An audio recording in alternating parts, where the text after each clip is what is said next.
I don't know, but I think we're going to have to change the intro because now hyperspace is rainbow. So we're going to have to move away from that old thing that we've been using for so long. We'll do like a Skittles, Taste the Rainbow. Hey, very good. Big week. Let's say hi to the chat. But before we do, go over little things real quickly. We're going to have kind of an action-packed show this week. We're going to have news. Then we're going to have NYCC news because there were the panels today. Then we're going to do a little bit of talk about how that news affected one book or so. And then after that, maybe 4 books. But then after that, we're going to get into a little bit of toys from Dom, who was on the floor at NYCC reporting live for Renovision.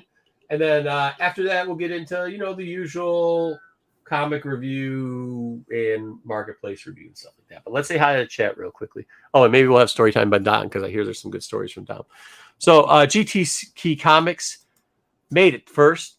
Thumbs up high. I was trying to figure out a time he's typically on, so I put the stuff there for him. So hopefully that worked. It seems like it did. Hi, good to see you. Looking forward to the stream. Good, hi, good to see you. High Republic fan. We do got some High Republic news, so I think he'll like it.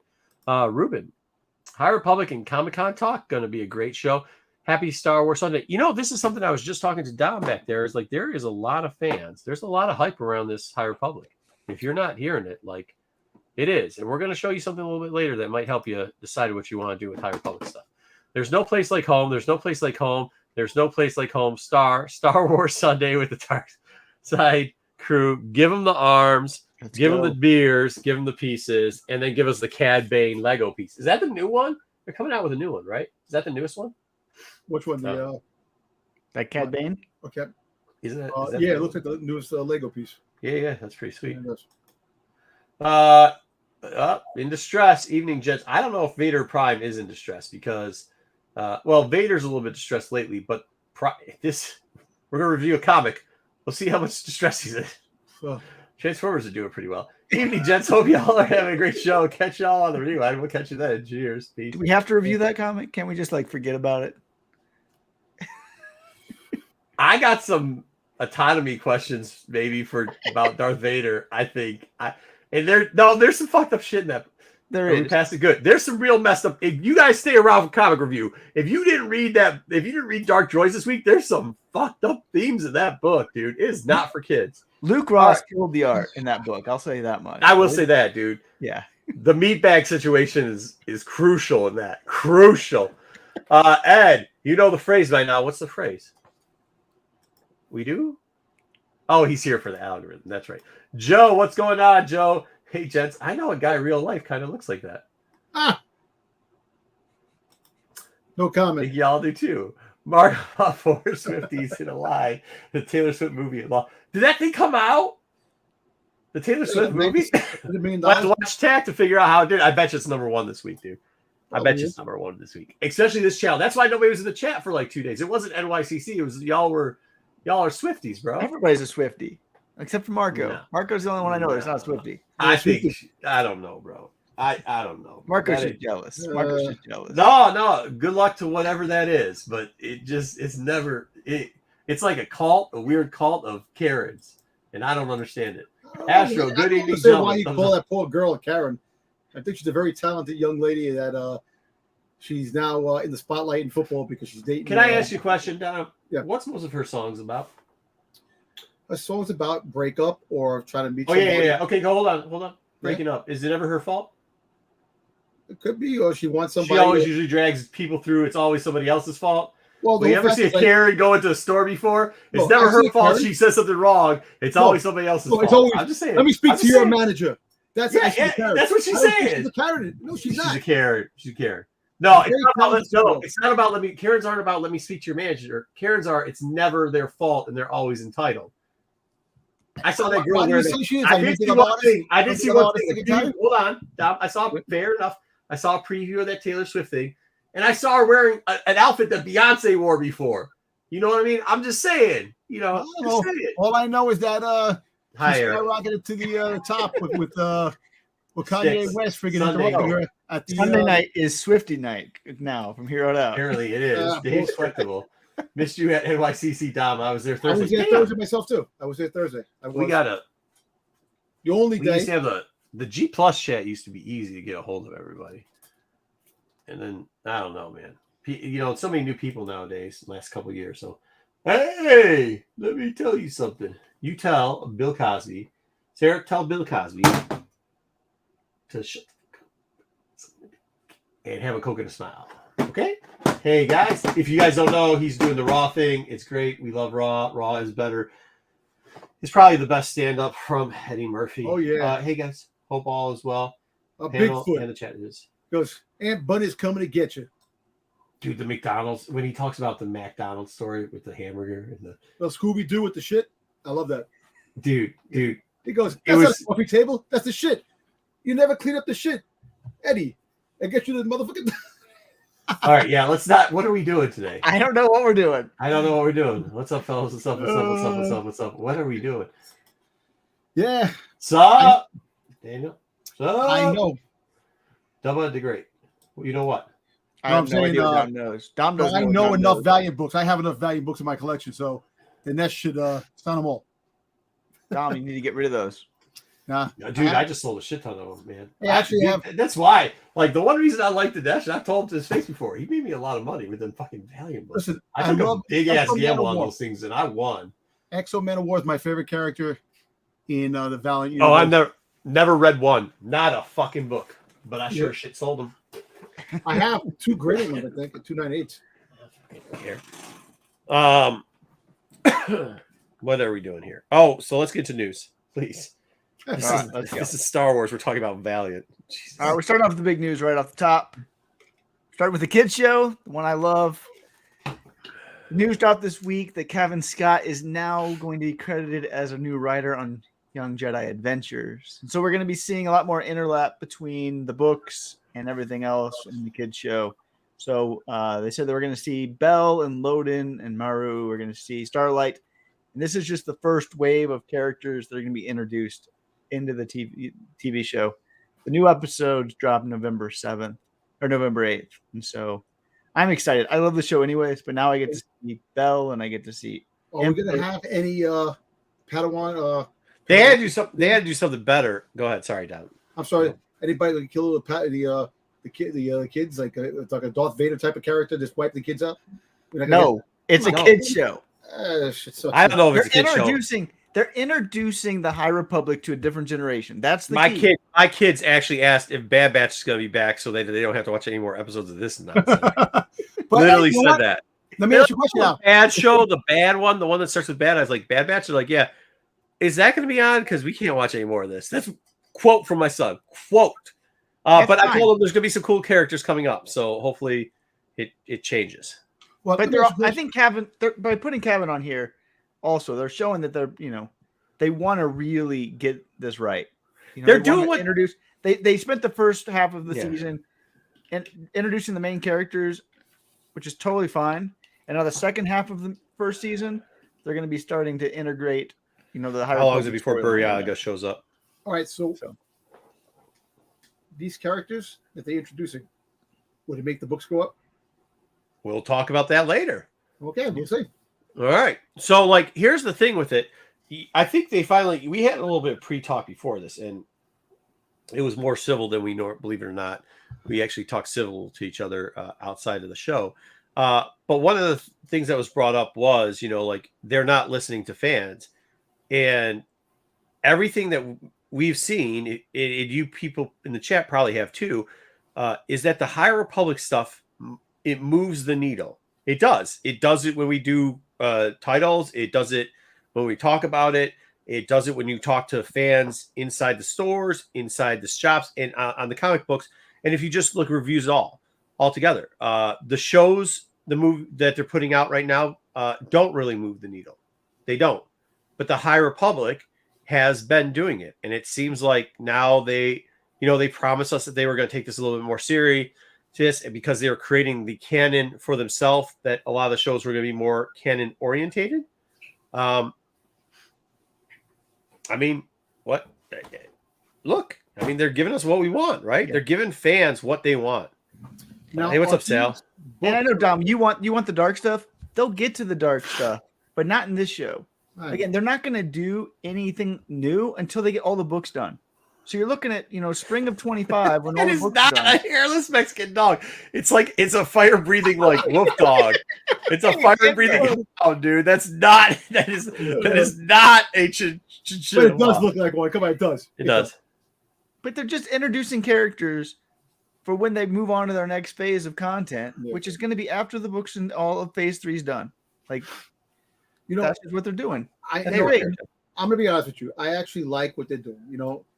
Even though I don't watch this show, and I know you're very excited to it, I'm excited. I like the fact that they're actually doing stuff from like at the beginning when they're kids and they're young, because we got all the stuff in the middle and all the stuff that transpires later on, and they have like new stories, and I know it's a stepping stone to bigger, better things later on. Yeah, and like you have the beginnings, and then you're gonna have the acolyte coming out, which is the end. Towards practically the end. Well, it might not be the full end, right? Like, but it's later on. You're right. It's later on past. Yeah, but that's kind of cool. This is what I'm just hoping. I just hope that Disney doesn't get ahead of themselves. Yes, not saying that the High Republic is not doing well, but they still need to put the stuff that we grew up with and the stuff that No, we don't. No, they don't. No, I 1,000% disagree with you. Why? 1,000% disagree with you. Because we've seen this done before. If you were around during the Dark Horse era and stuff like that, the stuff that the new stuff that came out that didn't really touch that era or did really good. You have Sith vs. Jedi. It's messed up because there's little kids getting their head blown off. But one of the best series that was out there. Guess when that took place? It doesn't even hint at the word Skywalker. It doesn't even hint at it. It took thousands of years in the past. Wait, you had a video game you came out with that had to deal with a character who became dark side, light side with his buddy, cut his buddy's jaw off, whatever. They bleep the girl, da. See, but that's all. I mean, that stuff had nothing to do. That had nothing to do with Skywalkers, and it's one of the. I mean, if you say the word Revan, people are going to go in the chat, go like, "Hey, do you think KOTOR is going to be a good book to buy or sell?" I mean, we're going to get it, like, because that character resonated so well. Yeah, I know Thrawn did have something to do with Mary Jade and like this Luke going forward. But when you really think about, even when they redid that character and it had nothing to do much with the Skywalkers, it did really well, man. Like Planet of the Sith did really well. I know they do. All that stuff that they go away from does really well. What doesn't do well is even there when they start force feeding stuff out there to try to do nostalgia and fan fiction. What the hell was the series that Thrawn did, where Timothy did, that screwed the other series? The series that Lucas was originally going to do. What the hell is the name of that series? Why am I blanking on that? Because all I'm thinking about is Heir to the Empire. But Heir to the Empire was written to shit on, what was the series that Lucas was going to do? It turned into a comic book and a book. And it didn't do well. Dark Empire stuff? Dark Empire. Yeah, Dark Empire. Dark Empire was think about that. Which one to this day is better, Dark Empire or Heir to the Empire? Because Dark Empire was really what was supposed to happen. That was supposed to be the Luke following the Skywalker going on. And instead, Calvin Scott put out Heir to the Empire kind of to shit on the writer from Dark Empire. Yeah, no, I agree with you. It's way better. And I think when we look at comics, which they announced today, they announced some new comic series. They're starting to move away from the Skywalker stuff slowly. We're not getting out of that era completely, but we're getting out. Joe, I got you for it. And so I know Dom's not happy about that because he wants to see his BFF. But they're moving away from, the Luke Skywalker timeline. But it comics too. And we need that because these comics aren't good. We don't need dark droids. We just don't. I know, but Dark Droids is a limited series. It's a story, but it's been building up for 6 months. We don't need 6 months of time to build up until the story. We just don't. How can you mess up some series? But then when they go out of these series and they drop them, it kind of tarnishes the characters themselves. And it's like you have to have redemption to those characters. Make them back. I think for Christmas already, I think, over there.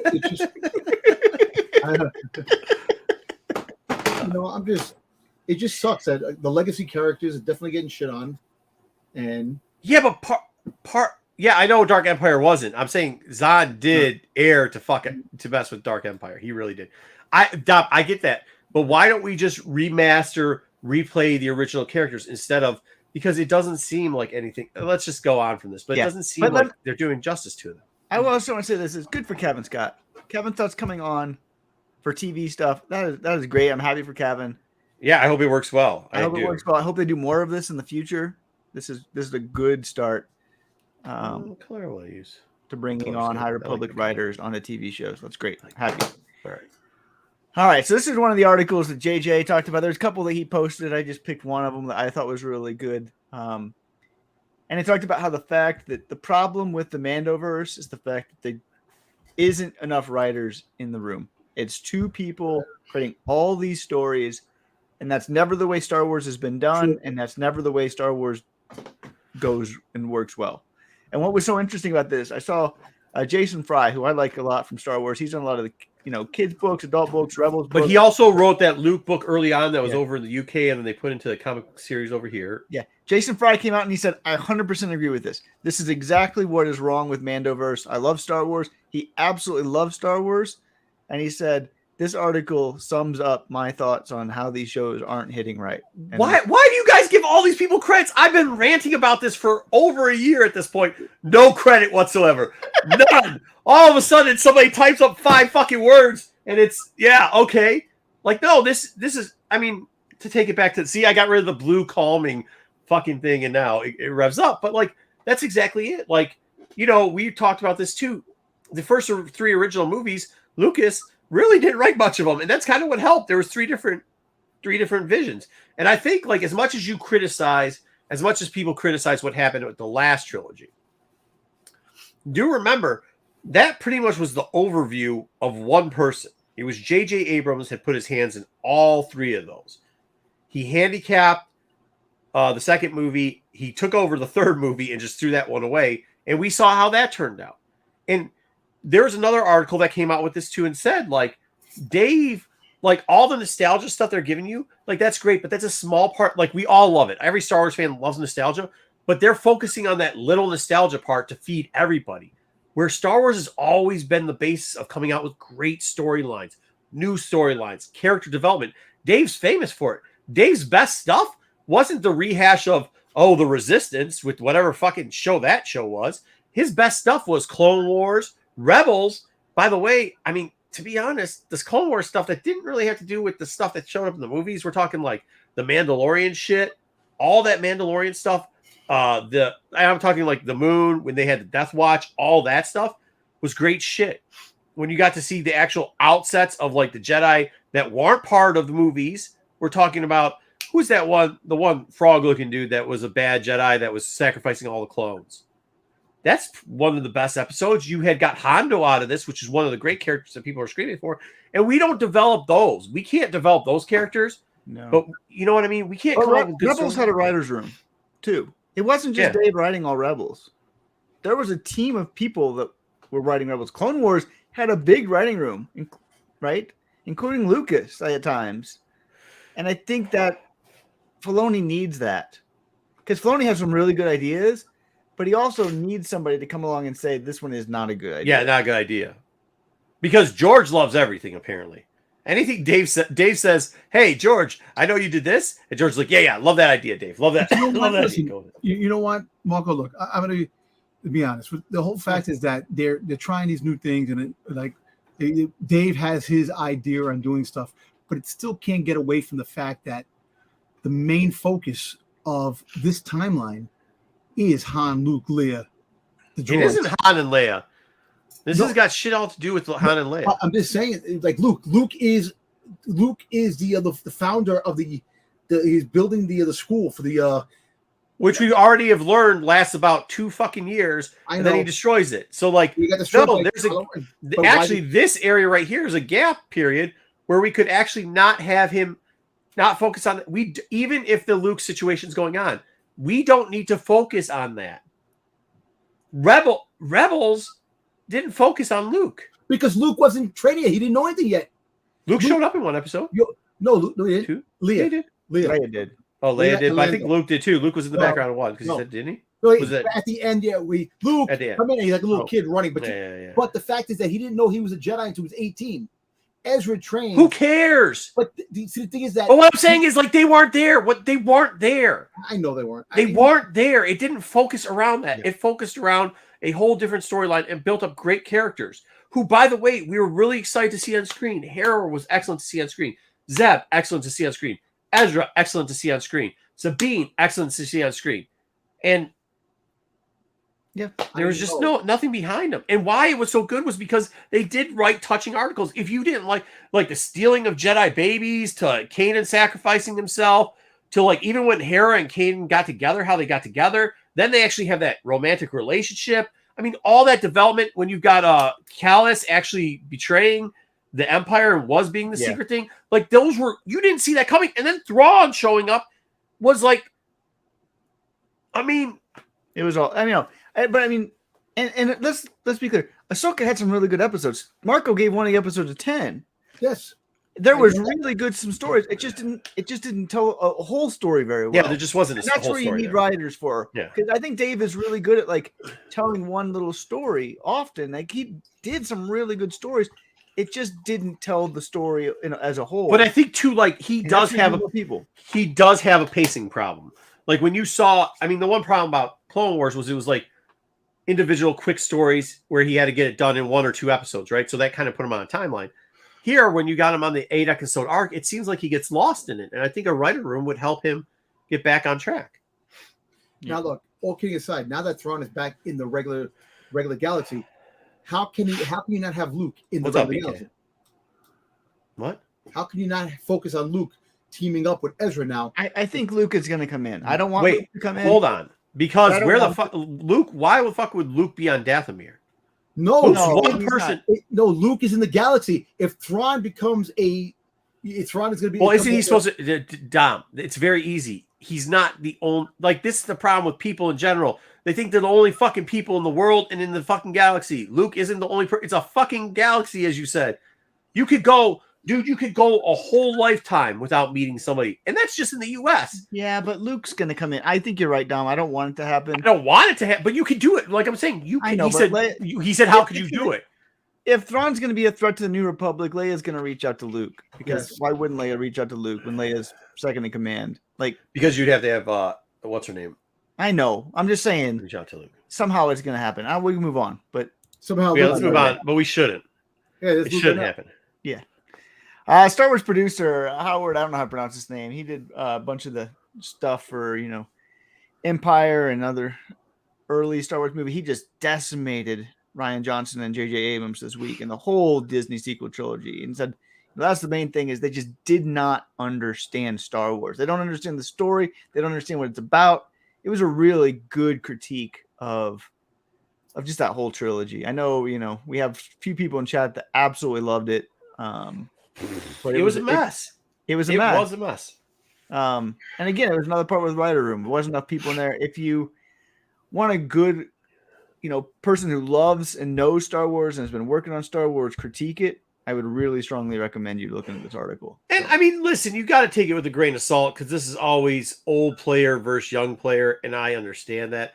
But that doesn't mean that the old player doesn't make up some good points. Mm-hmm. You know what I mean? And he does. He makes up some solid points. Is some of it spilled milk that he wasn't consulting on stuff? Sure. Is some of it just to make sure that he feels like he's important because nobody's changed his diaper in a while? Sure, that's probably it too.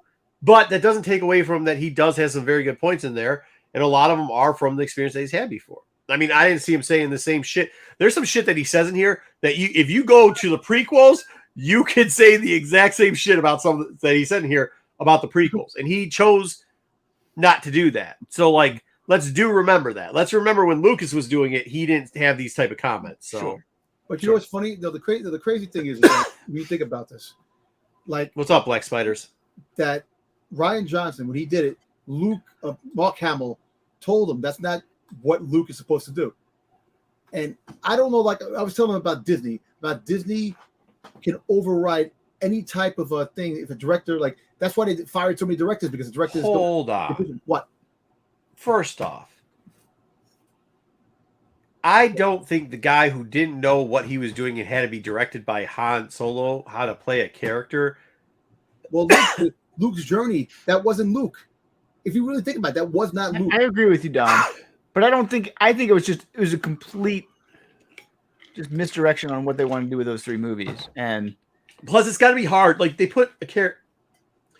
This is the only reason I'll defend Ryan. He got put in a hard place. He got put in a situation where they told you, kill off one of the best characters that everybody loves. Okay, one of the keynotes of Star Wars, the one that everybody remembers about. By the way, the guy before you is just going to leave this shit. He's going to leave a shit on a platter what he wants you to do. We don't like what he's doing, so change it, but don't make it fucking obvious, which is what they did. I mean, that's where the Force is with everybody, and that raid isn't. And then at the back end of it, they gave it back to the guy. They were like, "Yo, dude, that guy fucked a lot of shit up." And then he's like, "Oh, I'm going to get rid of the middle stuff, everything you told this guy to do, and I'm just going to fucking go back to what I was doing in the first place." See, and that's the disconnect. You're right. People in a story room brainstorming together for one common goal is the perfect way of getting these stories right. And look, Disney, they're slowly but surely learning the hard way of what happened. So now, hopefully, I know Dave Filoni, even though he does do what he does know the lore and on characters, who they are and what they are. I can give that credit to him. Sometimes knows the lore, yes. Yeah, he sometimes decides to change the lore. Yeah, he does, because I can see him doing something. Goes, nah. But we're not talking about Dave. What we're talking about are these three and what this guy said. These three, I mean, JJ did not know anything. JJ was a piece of shit writer. Yeah, it was a very tough position. This was not. It wasn't what it should be. But once again, Duels of Fate. There was a lot. It's all. Everybody always wants to make everything the easy answer. It's not that easy. It really isn't that easy with what happened with these three movies. No. Let's just hope they just shouldn't have been made. We can all agree they just shouldn't have been made, and they're made, and we got to move on. And if they were made, do it right. That's all I can say. No, BK, they were moving on. It doesn't matter. No, I don't think Luke should have survived them, but they should have done something different with them. Yeah, I don't think he should have survived them. Of course, Ruben disagrees. That's fine. Ruben can disagree. That's fine. This week, for those who don't know, because you don't follow the Star Wars YouTube channel, 3 little shorts from Lego dropped. Lego shorts are the best. I enjoyed these. These are, a couple minutes long. Yeah, don't take long. I enjoy all this Lego stuff they do, just because it's, funny to see what, Vader doing, passing out candy, doing other stuff like that. There's a Mandoween one, so the Mando people will be happy. If you haven't watched them yet, you can, knock them out in a couple minutes each. The one last year was nice. Can we start a petition to get the Freemakers back?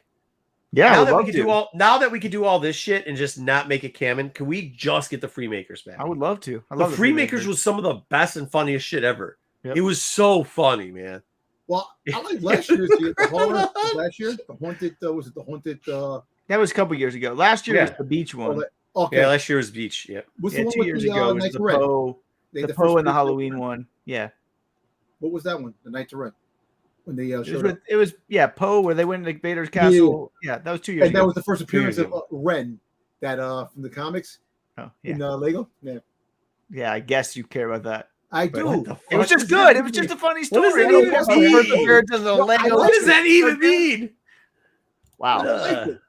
These are really cool. So Disney engineers, these are the robotics people that just tinker around all day for Disney. This week at Disney World and Galaxy's Edge, they were testing some new free roaming droids. And these droids... They better watch out. Go ahead, finish up, and then I'll tell you why. These droids were dancing, they were moving all around, and it was just so cool to see how much this technology has improved to where these things are just going around. I mean, somebody could just step on one of them. Yeah. Do you see what they've been doing in Dom City with them 7-Eleven delivery droids? No. Oh my God. There's homeless people riding in them, screaming, stripping on them and shit. There's people just opening up the container, stealing stuff out of it, kicking them over. Dude, this is not a good idea, especially considering these things walk through the bar. And there's some people that get tossed up on that sugar water. And I mean, I don't even understand how you drinks that sweet, but whatever. That sugar booze that they get in them, they get jacked up on sugar. They get jacked up on booze. Somebody's going to pick one of these up and try to put it on its back or its shoulder or something like that. It's not going to go well. They're going to take over. They're taking over the world. And these are cool as shit, but people ruin everything. They're so cool, though. I know. See these. People are going to ruin this shit. They're going to ruin this shit. Right, but I still think they're cool. Yeah, me too. I think they're dope. If you're in the UK, here's a little cool advent calendar that's coming out. This is officially sponsored by Disney Star Wars. It is a 12 days of Christmas Stormtrooper beer advent calendar. So there's 12 different beers, all with different Stormtrooper cans. Oh, that's cool. Damn TMNT cool guy. All right, dude. Give it to him. That's good. All right, next picture's him in the bell. Hey, by the way, everybody sign up. TMNT cool guy. Was it fans only? Fans only show? Fansonly.com. TMNT I have his cool guy. package going out soon. Yeah. Right after I promote his fans only site, probably not a good idea to say you got a package. No. Not a good idea. Yeah. But I think this is awesome. I'm glad Star Wars is officially licensing some of these beers and did these cans. They're really cool. If I was in the UK, I don't even drink beer, but I would pick these up just for the cans and keep all the cans. Mickey Mouse and Disney finally said, "Fuck it, Star Wars is getting beer." Yeah, it is too bad it's UK only. But if you have some friends at UK, whatever, have them ship you the cans or whatever. They're cool. I love it. No, you buy 24 packs, Joe. You need 24. Yeah, just do whatever. Wait, does it taste Dude, no. game? Have you guys ever bought one of these holiday packs? I bought some. Yeah. There's usually like 2 fucking or 3 good beers in them. Oh yeah, you're just buying them for the cans. Especially like horse shit, man. Does the beer taste as horrible as their aim? What? Does it taste as horrible as their aim? The Stormtroopers. Oh, is their aim? Yeah. There's some of their. Dude, there's some cool. There's a lot of. of cool. There's a lot of cool. They're all cool microbreweries too. They're a part of. No. I mean, like, there's a couple cool looking cans. So yeah, and the space opera. There's some cool names on there too. Yeah. So I don't know if you remember there was some really awesome badge art for Celebration this year. For sure. There was 12 different pictures. You didn't know which badge you were gonna get. This week, those badges are being sold and coming out as posters. They're limited posters that will be sold through the Bottleneck Gallery. I think they had a live in-person event on Friday night, and it went really well. And now they're going to be selling through their website until they sell out. So if you really like that art, go to Bottleneck Gallery. Yeah, there was no Boba Fett. I don't care. All right, fair. We got organized prey details revealed for Star Wars Unlimited. Basically, there's going to be seasons, and that each set that comes out is going to be a season that's going to last 4 months. Tournaments for the very first season is going to begin 2 months after, and after that, tournaments are going to begin 1 month after the new seasons. Nobody understands what you're talking about because you're not speaking in English. Oh my gosh! All right, so in card games, you have sets, and sets happen about 3 times a year. And that's where they get you new cards. All of that is released. Introduce some new, things to change the game up a little bit. In tournaments, and organized play is what you have at your local game stores in order to, keep interest going and to drive competition.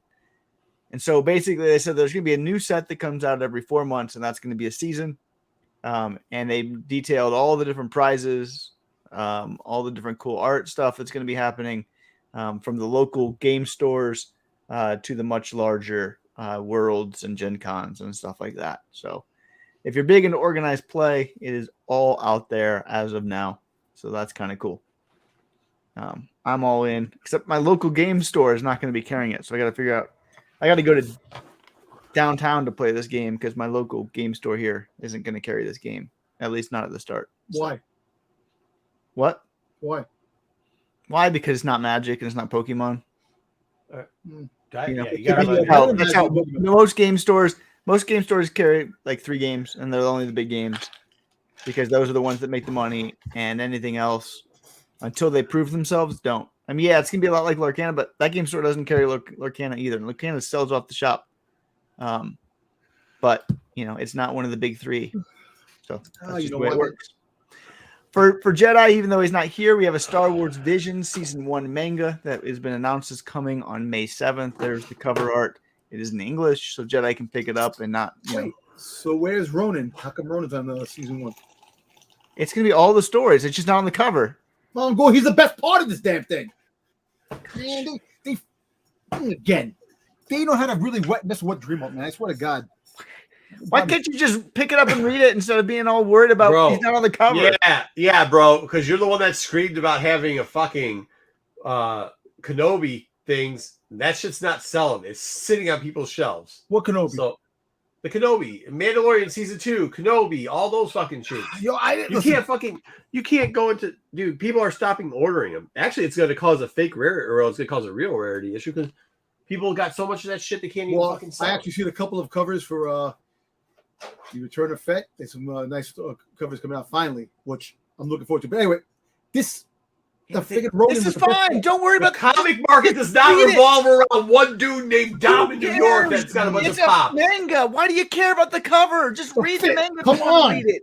Dom, this is why everything's such a big deal that doesn't need to be. I do because they don't know how to fucking. I think he's the only person in the world, just like we talked about Luke Skywalker. We're moving on. All right. Are you interested in this?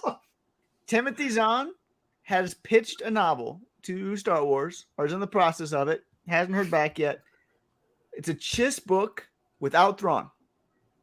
It will center on Vanto, Arlani, and Pharaoh, and they'll be going out in the unknown regions, and they're going to face off against Snoke's army, and love it. Why Snoke's army gets destroyed, so that he has to then go to the First Order later. Love it. Yeah, I think it's great. I want that. I want that because he's like, right now they're not letting me do Thrawn because they want to let Dave play all his vision. So let's talk about Chiss without Thrawn, and let's do it this way. Yeah, let him do it. Give it. I mean, how do you not let one of the hottest writers write? I mean, the dude throws out smoke every time he gets it. You know what I mean? Yeah. You're just not going to let him do that? You don't like money? I know. They need to. You don't like money. What you're saying to me, I read this and go, oh, cool, man. So what you're saying is you don't like money. No, there's no reason why they couldn't do this. I understand they don't want to touch Thrawn right now. I mean, what are we doing here? Are we? This is not like money. Thrawn. And nobody cares about what's Snoke's backstory, so let Timothy Zahn tell it. And by the way, it only improves the shit. All the Rubens of the fucking world that are like, those movies were a lot better than everybody says. No, but this will give it at least a little bit of credibility. Dom, you should be loving this. Why aren't you screaming about how great this is? You know what? The fact it's not about Luke. It's not about Luke. No, it's not even that. It's not even that. Oh my god. Fuck! I really don't give a shit. Man. But you can't do that after giving us shit for a whole year, about 2 years, about how long have you been on here? Has it been 2 years? I've been 2 years. Yeah. Okay. Listen, the whole year plus. Hey, you know what? They're just going to interlink everything to make the sequels better. They're just going to do this to make the sequels. I know, but I don't care about Snoke. You know what? Listen, what I care about, I want to see other stuff, man. I don't know. This book might work without Thrawn, but the fact is that you're going to do this. It just confuses the fuck out of a lot Dom. The people. I'll be right back. Hold on. The people who made the Thrawn series by Timothy, the top seller. It's a top-selling series, a top-selling book. They want this. The fans that read this really want this. They like Ariana. They like Vanto. They really want to see those characters develop. Okay, they love Thrawn. Don't get me wrong. I don't mind that. This is my problem. So Snoke has an army. Meanwhile, he's a clone that Palpatine friggin' possessed. We don't know that. We don't know. That's what I'm trying to say. But what army before the First Order? So that means Kylo Ren. So this was before Kylo Ren? Sorry, your voice is deeper than that, Ruben. Yeah, exactly. Wookiee, anybody who be confused with this doesn't read the books, but they wouldn't know what's happening anyways, Dom. They don't know. They're not going to know what's happening because they don't read the books, which is fine. Well, dude, Wookiee reads a lot of the books. Sometimes we disagree on what's good. Same thing with Wayseeker. Same thing with JJ. But all of us are telling you, we want this. There is a whole, I will tell you, you like to always talk about what sold out. Guess what? Del Rey doesn't fucking pull shorts on their print runs. They print out as many as they can and put it on at these fucking events. Yeah. And you know what always happens? That shit sells out. If you don't get to that Del Rey booth, it used to be you could get to the Del Rey booth any day but Sunday, and you'd have whatever book you want. Now you better get there the first 2 days, or that shit's gone. I mean, it's gone, dude. We talked about this before. I got 2 Barnes and Nobles.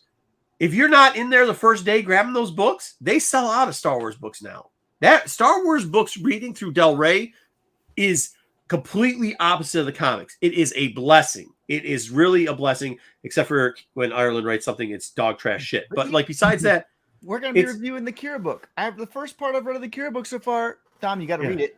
It's good. So far, it's good. I can't wait. Nobody does great stories. They do good stories. They get good writers for the most part. And you know what? Not about Timothy Zahn. He said, they asked him about the High Republic, and he said, "I love the High Republic.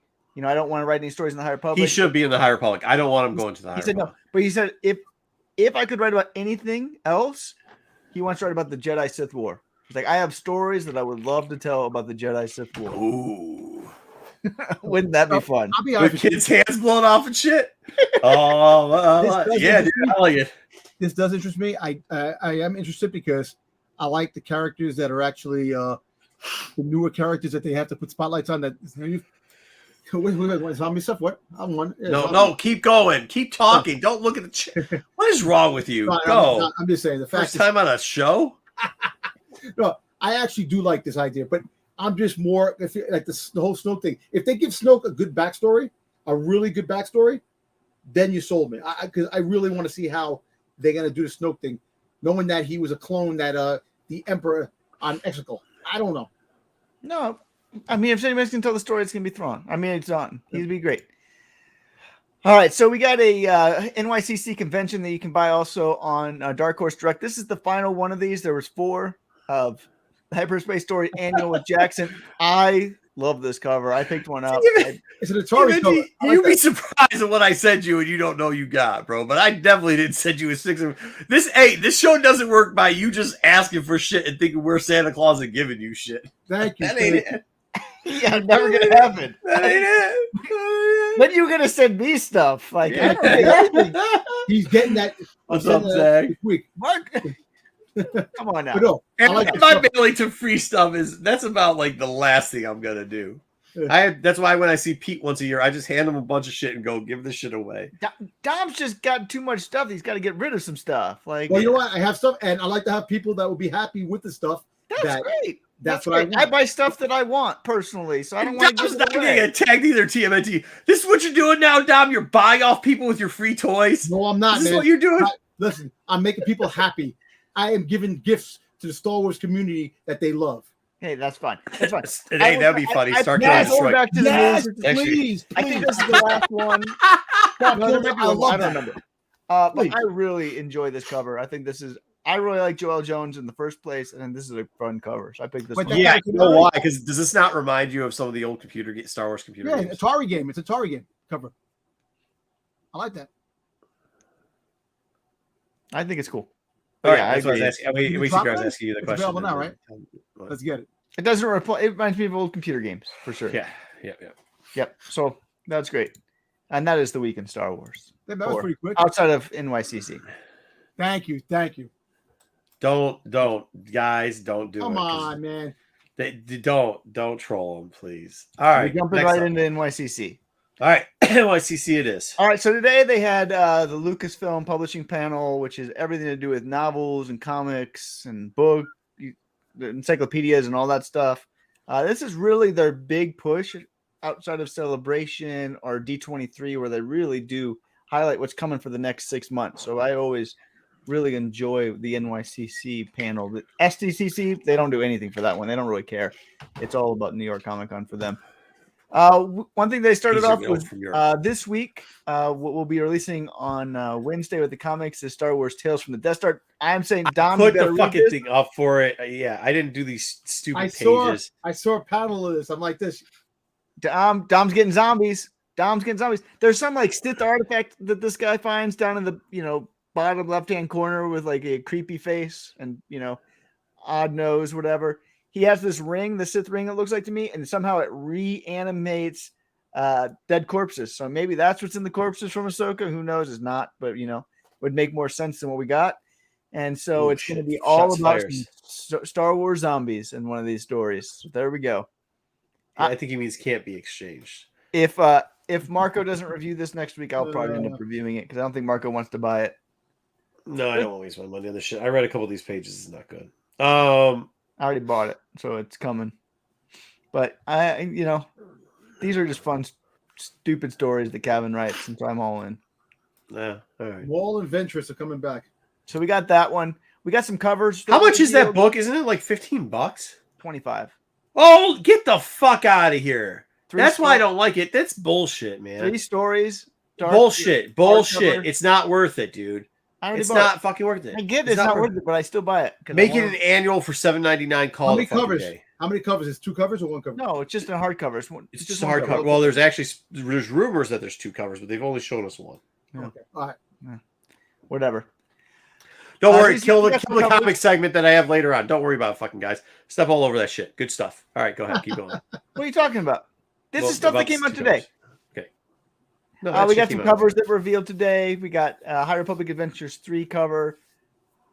They all look the same to me so far. What the fuck has Laura D been fucking downing protein shakes? Yeah, she looks like she bulked up, huh? Are you sure that's her? Yes, that's because she's got that. Yes. Okay. You know what? Maybe she is eating that good banta, the whale meat or whatever. She's been eating the whole fucking whale, bro. Some shit. Yeah, I mean, they're showing off the covers, excite people. And by the way, what's her name? Looks like a dude, aren't exciting me. The middle one's dude. good, but the other 2 don't excite me at all. I don't know, dude. They gotta change the color around on that middle one also. That's not that He good. looks like he's heavy. He looks like King friggin' Henry. He looks like he's wearing diapers and he's short. It looks like Pete's cosplaying fucking Marshawn Rowe, dude. What the fuck? So we got some covers. We got some more covers. Is that what Pete dressed up as Chris? Look at how stubby those fingers are. That's Pete. That's Pete as Marshawn Rowe, man. Come on, get the fuck out of here. That's Louis III. Louis III, Marshawn Rowe. I'm telling you. Oh my god. Anyway, they should have picked some better covers to reveal. Yeah. We got some covers reveals for Dark Droids D Squad 4. I put that one in there because I love 000, and I actually do like that 000 JTC. That's the other one is pretty dumb. The Tom Riley. Don't care at all about that one. And then they revealed some covers for Dark Droids 5. I don't care about that. You got Scourge, who's the one Scourge. behind everything. Don't care about that. It's not going to be at first all. Scourge, though. Don't worry about it. We'll talk about it later. Yeah, don't care about that one at all. But I like the 000. I'll pick up the 000. I had that Vader cover, the last Vader cover. That's the same fucking thing they do on all the books. I don't know, but Vader. Yeah, I don't care about that one either. So those are some cover reveals.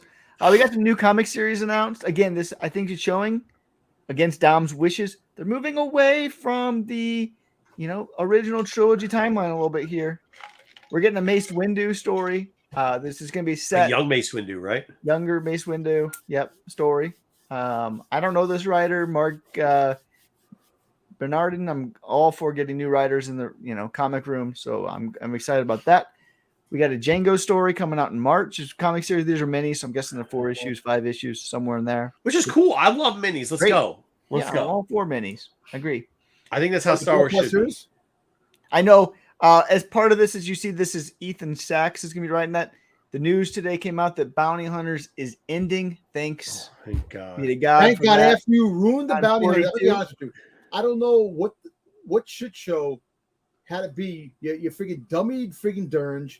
Yeah, you put these dumb. Dom's gonna be banned from his comic book store. I'm this, sorry. Right? No, the whole fact. The whole fact is that come on, man. The Bounty Hunters. You could have had Prince Sizor, said new mercenaries, new bounty hunters, fight these guys. I think you said he was going to be in it. I think you said that. I think you said it was going to be awesome, and it was all going to be about. What do you want? They said that Boba Fett leading all the. What do you want? I don't know what the. I mean, bounty hunters should have been better. We all agree. Bounty hunters should be better. They need to stop bounty hunters. But we're ending it. I'm sorry. It wasn't Nobody better. wants to know about Lucky and her wife. Nobody wants to know about that crap. The characters. Lucky's a dude. Lucky's a dude who I think is gay, bro. What's the girl's name? The girl, the one with her wife. They don't want to know that shit. Nobody wants 42 issues of Valance either, even though Valance is dude. How is it that Dom doesn't even know that Lucky's a gay dude? Yeah, he does it. Yeah.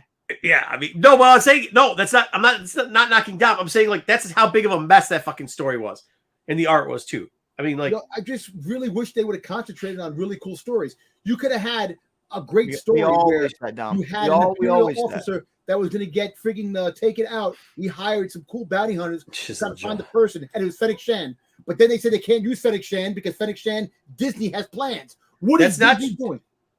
Yeah, dude, they had Fennec Shan and other things. Hey, listen, here's the deal. Who cares? Do one shots, and bounty hunters should be one shots too. That's what bounty hunter title should be.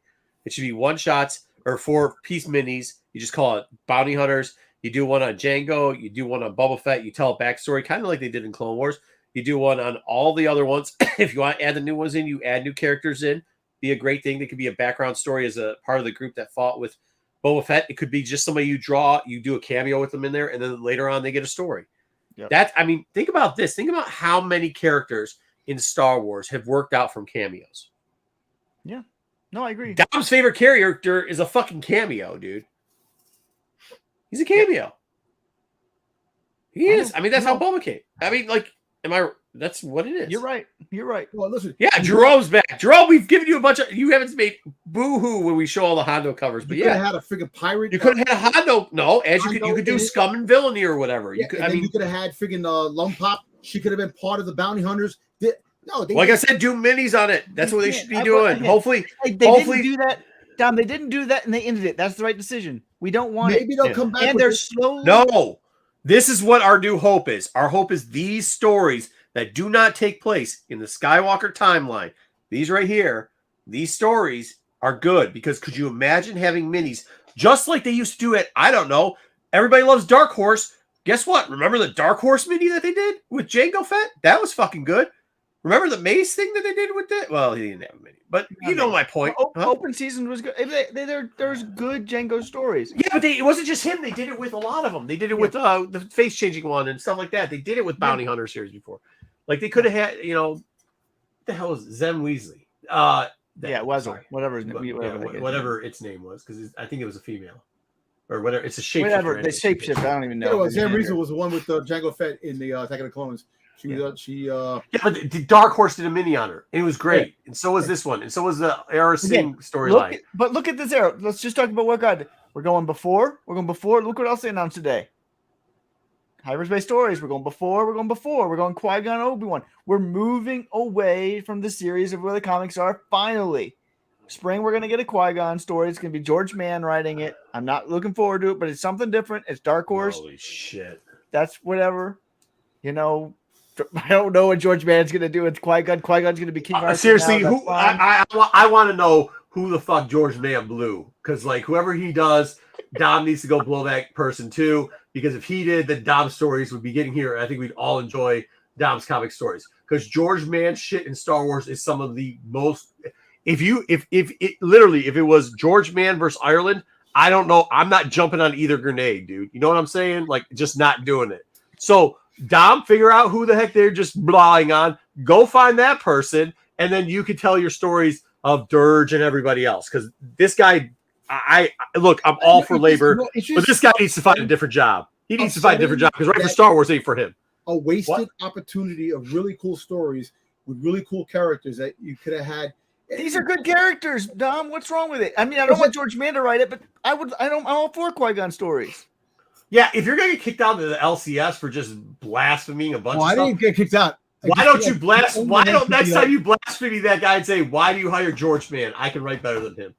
That's what I have better ideas than some of these young Obi-Wan stories. That's good. We're moving away. It's going to be hyperspace. The only problem is they're going to be around that stupid fucking Teddy Ruxpin. Teddy bear. They're not going to be the teddy bear. The teddy bear. Oh, you want to bet? Yes. Dollar. Put in the jar. Yep. And we also got the last one announced, which is Strong Alliances. Again, I will be picking up all the 1-in-25s. Or, I wasn't around for the They're going to do a 1-in-50 off the bat for this. You know this, right? There'll be a 1-in-100 too, and a 1-in-100. Whatever. Pick them up. Yeah, I am. I'm picking it up. I'm ordering Pick them all up. I'm dropping the 340, getting the whole fucking 100, all the variants, doing the shit. They credited Zahn and Hauser as writers. I don't know if Zahn is actually a writer or they just credited him because it was his story originally. But Hauser always does great work, so I'm happy with that. I don't know why. Hold on. I left the Jango. George Mann is going to turn Qui-Gon Jinn into Merlin. He is literally going to do that. Yeah, you're probably right. That's what he's going to do. But we don't really like rehashing sometimes. I'm all for rehashing some novels just to get them in different people's eyes, and it's a great way of telling stories. And it's a good Thrawn. Bullshit. Well, hopefully the Thrawn comic will get people to read the Thrawn novel. Yeah. I'll just like the art that they do with the motherfucker. I'll be honest, that's where I become a sucker with the shit. Plus, I love the character, man. Yeah, me too. I'm in. But that's also going to be like once it's done. Like they do one and then it's done. You know, I mean, we don't go on forever. No, that's great. This was announced today. This is Stellan Gios's lightsaber that will be coming out this fall. So we're starting to push High Republic lightsabers that you can buy through Shop Disney or at the parks. This one is limited to 5,000. I love this thing. I don't know if I'm going to be able to afford it because I have a feeling this thing's going to be like $300 because their special hilts usually are $300 some dollars. But this is the first High Republic hilt that they're selling.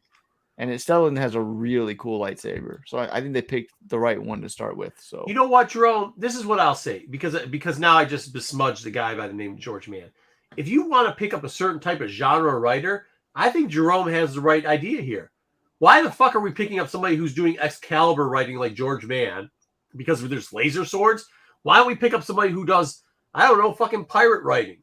You know what I mean? Look, what are the ships? They're called ships.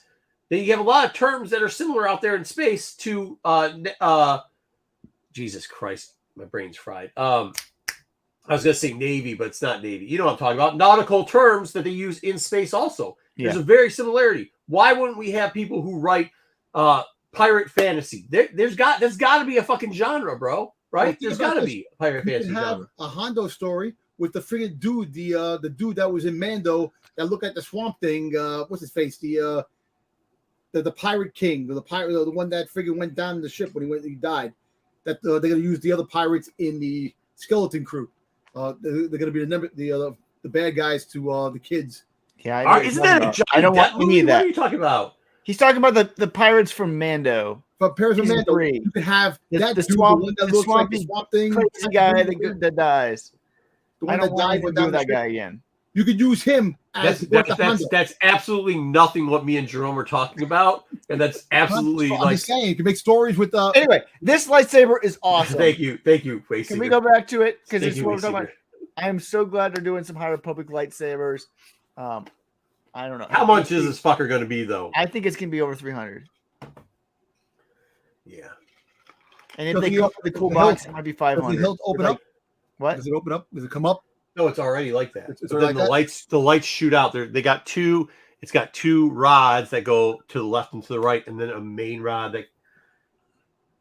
Okay. It's so cool. I'm trying to watch it so I don't get what I'm saying about to be clipped. All right, so there's the main rod that goes up, two side rods that connect a bunch of rods together. So, Yeah, good job, Marco. Keep talking about the rods. yeah. Oh We got some well, I books. was gonna clip that. Got announced. Yeah, you got rods. A visual archive for Return of the Jedi, which nobody except for Dom's going to buy because it got Boba Fett on the cover. I don't know. I get why they do these, but I don't want anything to do with it. Dom's Yeah, in. And then for April Fools, we got Star Wars dad jokes. I'm buying it. I'm buying it too. I'm all Yeah, I got kids right in that age. They do nothing better than telling kids dad jokes while they tell you stupid jokes that you have to laugh at for no reason. Yep. And then It happens every day. Every day you need a couple dad jokes because every day those kids are gonna tell you some joke and you're like, that shit ain't funny, but I gotta laugh at it because they think it's funny, and the kids think the shit's funny as hell when they tell these stupid ass jokes. Yeah, they're not even jokes. No, poor structuring. It's horrible. So good for them. I'm all in for dad jokes. That's great. Yeah. I don't like the visual archive books personally, but some people might like it. Don't give Dom a hard time. All right. Yep. We got a Star Wars High Republic character encyclopedia, which you previously announced. We got some interior art for that for December 6th. They did say there's going to be some spoilers. So if you don't want to know some things that are happening in Phase 3, do not read this book until after you get into Phase 3. I always pick up all these books and read them. So I'll read this. Yeah, I do too. I like these. Jerome, we can have both. We can have pirates and dad's jokes, bro. We can have both. We can have both. Really, I want to somehow this Porter character Ankle. turns into that character. They put it both in the encyclopedia for Porter. Yeah. But hey. Yeah, look at the Porter Angle shit. They should give you a picture of when he was on that fucking cover. I know. Hey, everybody wants to know why I'm bitter with Charles Soule because he gave the stupidest answer I ever heard. It literally's got the picture there. It addresses them. In the book, it says, these four characters are riding fucking horses out to this thing. One of them's Porter fucking Ingle. He says them in line. There's a picture on the Dust Jack covers for the special edition, and that motherfucker goes, that ain't Porter Ingle. Bitch, what are you talking about? You're lucky you're from Michigan. Oh man, yep. We also got a lightsaber collection. I actually kind of like these books. I don't pick them up, but I get them from the library just to look at them. They tell you all about the different lightsabers and some interesting facts about them. So if you like that, these are actually books. Some of them are pretty rare to find. They don't produce a lot of them. So if you do want them, I do recommend you pre-order them because this is not a book that Barnes & Nobles is going to carry more than a couple copies of. And when they sell out, they don't reprint this one. So if you want to pre-order it, if not, get it from the library. Something Bry, I think I don't think it's one character. I think they're doing for each genre they are going to have a character. I mean, this is actually a really good question. We should probably do a whole video on this. We've talked about some of the ones that we think are better before. I mean, eventually a lot of them are going to go down, but like there is, there's the one that turns to the dark side. There's the last male character. There's the, there's the young female character that we talk. I mean, there's a bunch that go through it. There's the, we should go through that. Bry, this is a great comment. There's not just one. Like you got Vernestra. I'm going to start that one. Yeah. You got Vernestra and Kiwi, which are going two different directions. Two different directions. That's who I was talking about. That goes dark Kiwi. Then you got Vernestra, who's going the other way. You got Man, who's going to stick. I mean, they decide to go over Man over Geos, and we know Man sticks around for a long time because we see him in Star Wars. About Chris, I like about Chris.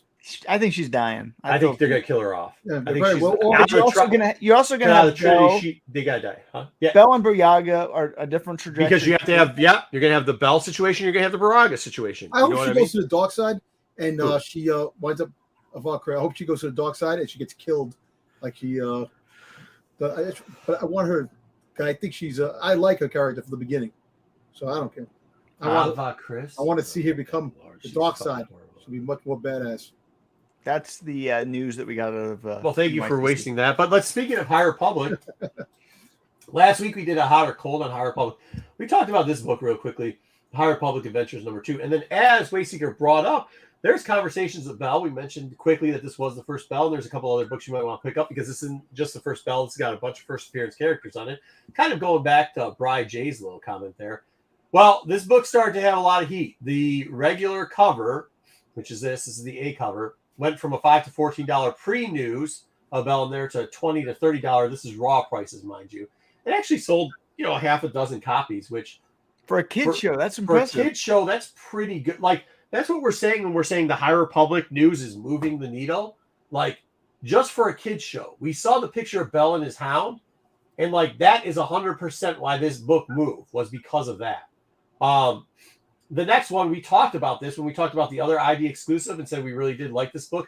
This book was actually probably the winner of all the books. This book moved significantly. Hopefully you have this. We did put up the link, kind of like we did on the top 10 last week where we said, hey, look, this book's still available. It's moving when we were talking about the business card book. This book was a raw was sold for $134.99 recently, and their most recent high sale for CGC 98 was $319.95, where this book wasn't moving much before this announcement.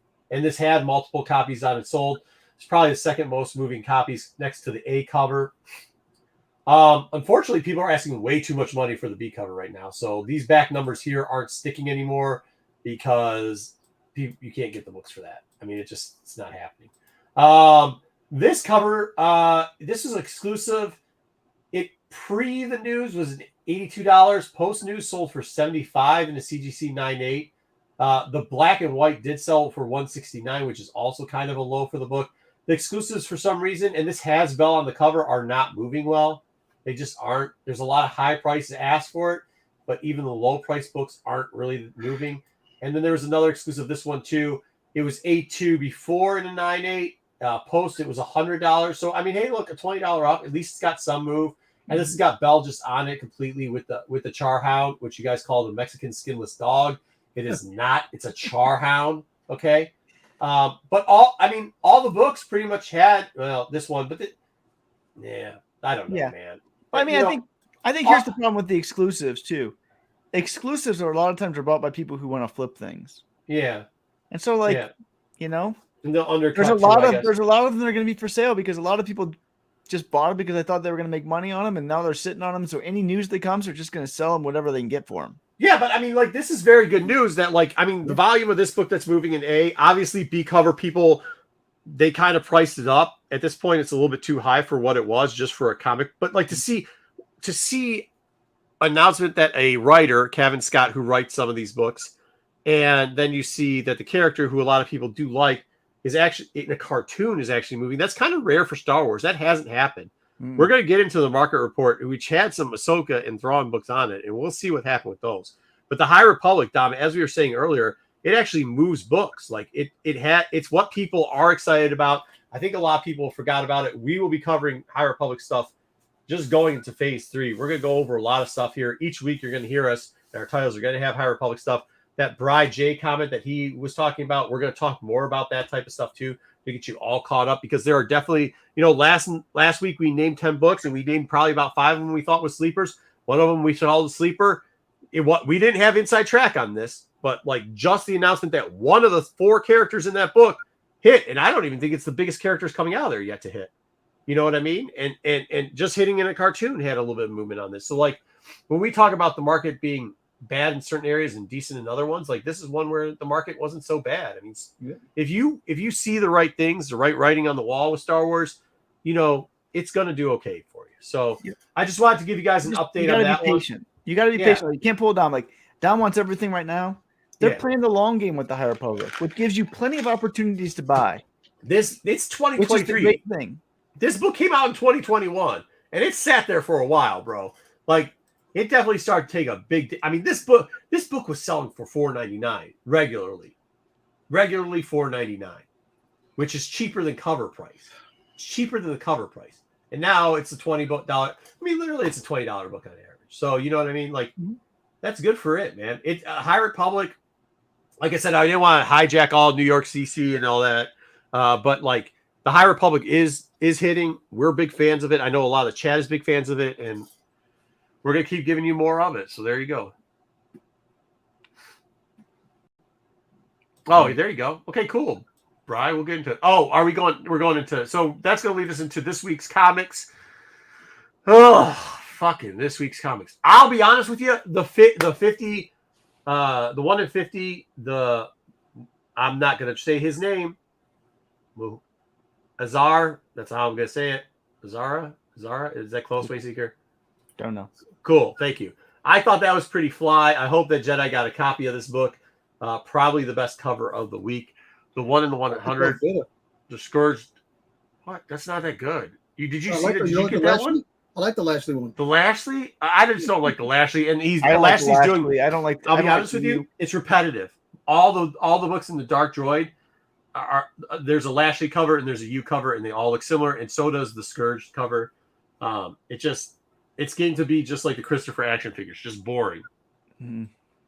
All right, so they start off telling about this story about diamonds pooping out of the sky, and like it didn't make a lot of sense. Who cares? But we're now dealing with the Eternals now giving fucking inner fucking reminiscent stories about why it thinks it's important. It's hijacked fucking C-3PO. They're trying to send it to Mustafar to take over Vader's castle. This is the fucked up part. Bro, this dude's like just grafting on fucking body parts. At one point, the little what's the droids? Mouse droids? Those ones? Not the mouse droids, but the little droid that's with the death droids. One of the 2 death droids. Oh, yeah. I forget what they're called. He literally peeps out in this last thing. It says, "My meat is rotting. I need new meat." Speaking about his arms, he's like, "Where are the meat bags?" Like, it's kind of dark. They took over the ship. Like that, man. That's awesome. I do. No, this is good. No, that ship is so cool too. Yeah, this shit is so dope. This stuff, the Lego. I want a Lego of that. Yeah, one. This shit in the beginning was garbage. Okay, the first 4 pages. The story was garbage. There's just some cool art. Let's be clear. The story. Was garbage. Yeah. But this stuff was kind of cool. The meat bag fucking things. They had like the whole tech that they were. And he mentioned it. He's like, after I use this tech, I'm trying to figure it out. But then he was trying to get meat or human parts because he's trying to take over a human body, trying to figure that shit out. But he was like, that helmet's like, there's a human head in there and it just fucking melts out. It's kind of cool. I mean, they went too far. Even a mouse droid with legs is just creepy. Yeah. There. I mean, the art here, Luke Ross did an absolute phenomenal job bringing these things to life. Dude, the Gonk droid only has boots. He's only got feet. They put feet on the Gonk droid. Feet. Okay. So cool. So then they end up going to Vader's castle because there's a bunch of droids there. They just snap the neck of a couple of the guards for some reason, which I don't know how you let that shit happen. But then they wrap up Vader and drag him in his Speedo out into the middle of the street, which Vader, of course, uses the Force, stabs those two things, and then he's just Speedo less. I don't know, man. Did we really need to see Vader like this? I don't think we did. No, this is doing Vader wrong. Yo, But back to tank. What do you want? They fucking short naked. So Ajax tries to come to the rescue because he doesn't like this type of droid. So the droid Grata flies through space to fight the Spark Eternal. The Spark Eternal then shoots down their plane, which didn't make any sense why they did that. The book doesn't make a lot of sense. But those two droid factions are fighting back and forth. In the meantime, there's a couple more. They're showing different techniques. So then they start to try to do cybernetics, where they would replace the heads of humans and keep the rest of their bodies. That didn't quite work. So he's like, I need Vader. Then Vader does something that doesn't make any fucking sense. So the glowing part is how Vader sees himself, right? When he's meditating in the Force. But somehow he manifests into the way that he sees himself and gives him Force legs and Force arms. I don't know. Which didn't make any sense. But at the bottom, there's an R2 droid that's got legs and arms and getting led around. Thought that was fucked up and kind of cool. Yeah, the mouse droids then come to try to attack Ajax armies. And Vader then uses his new Force limbs to fucking kill all the other droids. In the meantime, the Spark Electric finally goes, oh shit, that's what I can do. I can just hijack the minds of people that are in there. Let's go get Vader. Vader just mind crushes all the little fucking. This was pretty cool to see Vader just like, I don't need a body. I can see, I like this better than the Force limb thing that didn't make any fucking sense. Yeah. So Ajax then decides to jump out into fucking space. The Eternal now is just this cool mashed together wire fucking cool thing. But then he's going to infect every fucking cyborg. So Magna is going to be fucking infected. Lobot's going to be fucking infected. And big surprise, we already knew this. What's his name's going to be Valance. Valance is going to be affected. So it's going to be stupid. And it also gives away some of the covers in Afra and a bunch of other stuff. But yeah, really dumb, I guess. Who cares? Yeah. Dumb story, cool art. I want that ship in the Lego, though. Seriously. He's just his cod piece. That's kind of funny. Hey, give it to him. It is kind of just his cod piece. Vader and his cod piece. He gets one. We need somebody else to learn how to ring the bell. As all wanting to use it when it doesn't make any sense, but then when you have to. All right. This week we've also got Mandalorian. Nobody gives a shit. Okay. So in honor of Jedi not doing this and being hiatus because he's been suspended for the next 3 weeks, we decided to give him the true form of the hyperspace, which is rainbow colors now. So he needs to change his background when he's doing comic reviews. I'm excited about this. I know a lot of people aren't going to. Not the fucking storyline, not 90%, 98% of the covers, but there is Rota the Hutt cover, which has got some You and Dom are the only people in the world that care about it. Dom cares about it because his first cover appearance of Rota. That's why Dom cares about it. I just actually like the character. Because you like weird nostalgia. Yeah. No, but it's kind of cool that they actually starting to show love for the character. No, that's not cool at all. Rhoda, Stinky's there was a good storyline. Love for it. It's not going to be in the book, Dom. Yeah, he's not going to be in the book. There's no love for it other than I just put on he's the cover. He's been in a book before. He's already been in a book. Will buy it. They're on the show. Mm-hmm. It is like Max Rebo. I'm the only person who's going to buy this book. I don't care. Still love it. I'm not paying over cover. I'm actually waiting till it goes on discount. Then we get the Obi-Wan Nobody Gives a Fuck Kenobi series. I like Thanks a lot, Dom. 125 pretty cool. Looks like fucking little Leia's shitting her pants. We've got Ruben as one of the Inquisitors. And then, once again, now look, Vader's he's got swim shorts on instead of just his cod piece. Hey.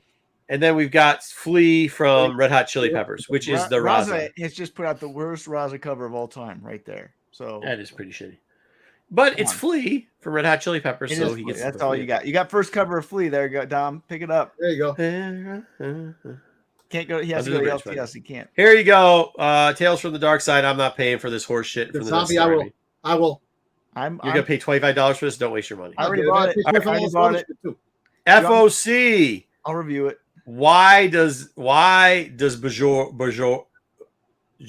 cover look fucking disturbing? The 1 in 50. Oh. 150. It's a cool cover. Yeah, it's a 1 in 50. I like that cover out of the best of them. I know we got the Scourge 1 in 100. Who gives a shit? Ajax is going to be an action figure. Who cares? The EU is okay. And hey, once again, the Lashley, same shit.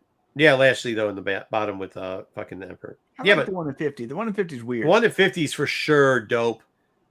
I don't know why I like it, but it's dope. I like the movie covers. I like the regular B cover. The movie covers. I like the way they look movie Lashley, I'm glad somebody likes it. I don't. Doesn't move. All right. Next up is Afra. We got the Jones, which is the A. It's got Magda being possessed. Give away the story because they already told us that. We get a Life Day cover that I'm all in on these. I'm the one that buying this one. They can buy all the Hut stuff they want. I'm all in on Life Day. Give me the Black K Africa. Why do we have Black K in Life Day? This doesn't make any sense, but whatever. And then we every Wookiee celebrates Life Day. Yeah, but he was banned from the Wookiees. So we banned now. Yeah. Still got to celebrate it. It's still his heritage. No. You don't celebrate Santa Claus. Anyways, Dr. Afra then has got the metal aliens attacking her. I think that's kind of a cool cover. The 1 in 25. We'll see what it really looks like. Actually, the Romy Jones cover, the cover A. I like the way they drew Afra with the big eyes. I like that. Well, there's an opinion and there's an asshole. All right. I guess next up, I'm not the asshole. I guess asshole. I'm not. ID4 aliens. I know, isn't that cool? Dom's gonna have to buy a lot of these. One cover cover. You're gonna be spending money on all these comics for this one. Yeah, because this now they're gonna have... look at the actual. He just said he likes the movie covers or the show covers. Look at how trash that show cover is. What the fuck is that? Oh, I don't care about that. I want to care about this. About what? The 25. The 1 in 25. Cover. That's all I care about. Dom's going to be spending lots of money on this comic. No, he's not. No, he's not. Because nobody's selling this shit. But there's also like 10 store exclusives that have Boba on them. Yes. He's going to be spending. He's going to be dropping $500 on this comic. From all of the store waste of money. And this waste of fucking money. No, it's not. I know. It's inevitable. No, it's a waste of money. Just wait. It's a total waste, but he's doing it. Just wait. Visions. Hey, look at. How about we make a deal? How about you wait on these books? And if they don't go under ratio, I'll pay for them for you. How about we make that deal? Because I'm sick of taking your dollars because you always lose the bets. So how about we just do that? So instead of Dom paying you money, you're just gonna buy him covers. You're spending money. This is like a really but it's gonna be half the price, and you're gonna buy him comics. Yeah, I'll tell you what. All right, I'll take that bet. Okay, cool. Visions. We get this is Peach Momoko's doing Visions. I don't know why you give her the story after she did Red, White, and Black, which was fucking horrible. The story that she did in there, but they gave her a story anyway. So there's gonna be a Visions. It's gonna have like 4 characters, new characters in it. It's I like the Okazaki cover though. Oh yeah, that's what I want to say. The Okazaki cover. Actually, there's one more cover that I like too. I like the Okazaki, the 125. The last cover in this one is this cover. For some reason, I'm not gonna try to say whatever. I'm not gonna try to say the name on this one, but Giuseppe has got. I mean, I like this cover, and it's got technically 3 of the 4 characters on it. Right? She's in the middle, and then it's got the other girl on the left eye, and then it's got the dude on the right eye. So I think it's dope as shit.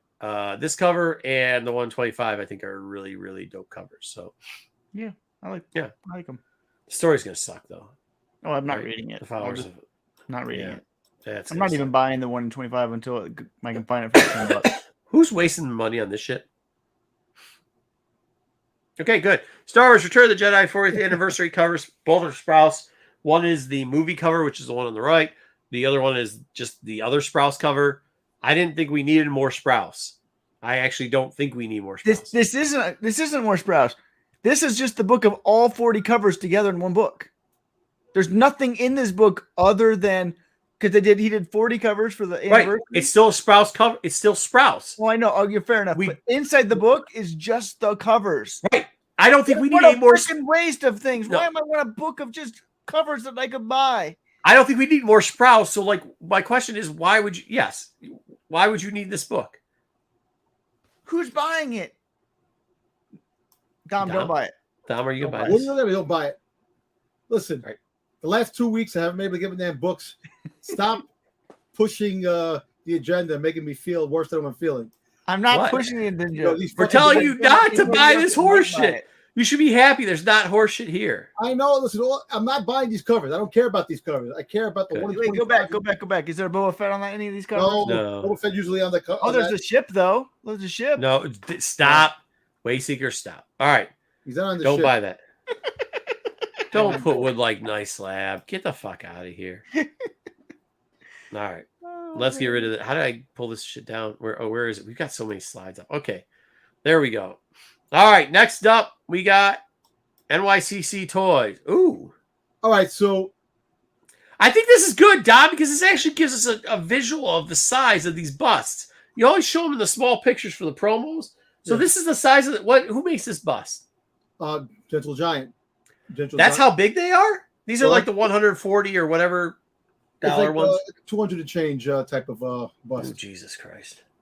200, but look, it looks like a Mickelson. It looks like him. The red eyes. It looks like him. I like the way they Does, but the expression. I like it. That's my least favorite Thrawn. I know. I know. Me too, but they did do a good job of They making. did a it good look like- job. did a Least good favorite job. Thrawn. See, Oh, yeah. and that's the mini. Oh, this bus. is a smaller one. That's Okay. the mini bus. Yeah. Look, and first of all, the mini bus there's no red eyes, so I don't think they put the red eyes just yet. It looks like it's just the They'll fix that. yeah. But it still looks pretty. It still looks great. I like this. So we're getting a Harrison Dula hot toy, which I knew when you seen the chopper because he had the arm on there, and it does look pretty accurate. The face looks nice. I really like this. I really The do. hair looks good. The hair looks really good. I mean, Really it does look good. Yeah. But You know- I still think if you buy these toys, you're a weirdo. So No, why? Do we need to spell it out? You know, I like it. Well, you're probably not going to get this damn thing until at least 2026. yeah, The way things are don't going. pre-order this. Yeah. It looks good though. She looks good. So this is Hallmark. Hallmark had a couple of things that were up there coming out soon. You know, some they got some plushes. They have Dude, Hallmark, were any of these the connecting ones? Hallmark comes out with those connecting fucking Christmas lights and shit. I Those know. things are dope. I didn't see any, but this is of course you have the Rancor with Luke. You have a Rancor mug. Then you have a couple of little like plush like the buddies. The helmets come Yeah. off, and a couple of Ahsoka pieces, ornaments that are coming out soon. Right, That's there's more. No, there was more. That's all I got. Dom, what happened? I don't know. I thought there was something else there. There's I don't- 10, 11, 12, 13, 14, 15, 16. What else do you have? You got something in hand you can show people? Well, I got some, yeah. All right, go ahead. I'll do that. I'll let you do that. I must have fucked the slides up.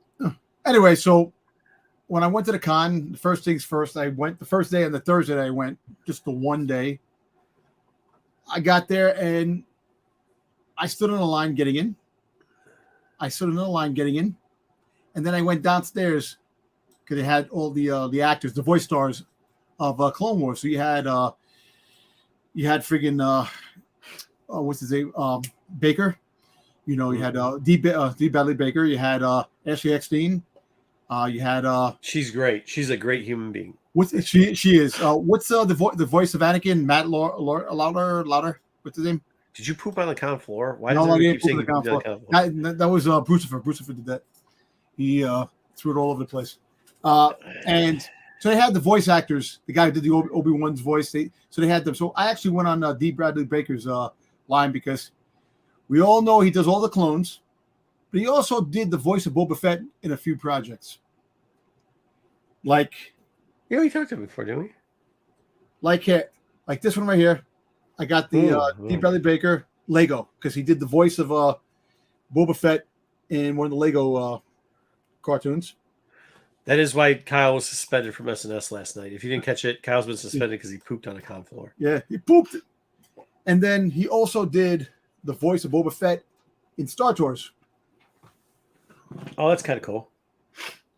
But at the same time, he also did the voice from Boba Fett from The Force Unleashed. Can I ask you a question? Yeah. So you only get the protective boxes signed, right? You don't get the actual thing signed, do you? No, it's signed. You got the toy signed? I got the box signed. Yeah. Oh, just the box, not the toy inside. No, that's why. Just I got the autograph in the box. On the inside or on the outside? No, it's on the box itself, the plastic. On the, Doesn't that fucking ruin the pop? No. What do you mean no? What? Hold that back up. What? I guess it doesn't say anything to you directly. Okay. It's certified, so it's legit.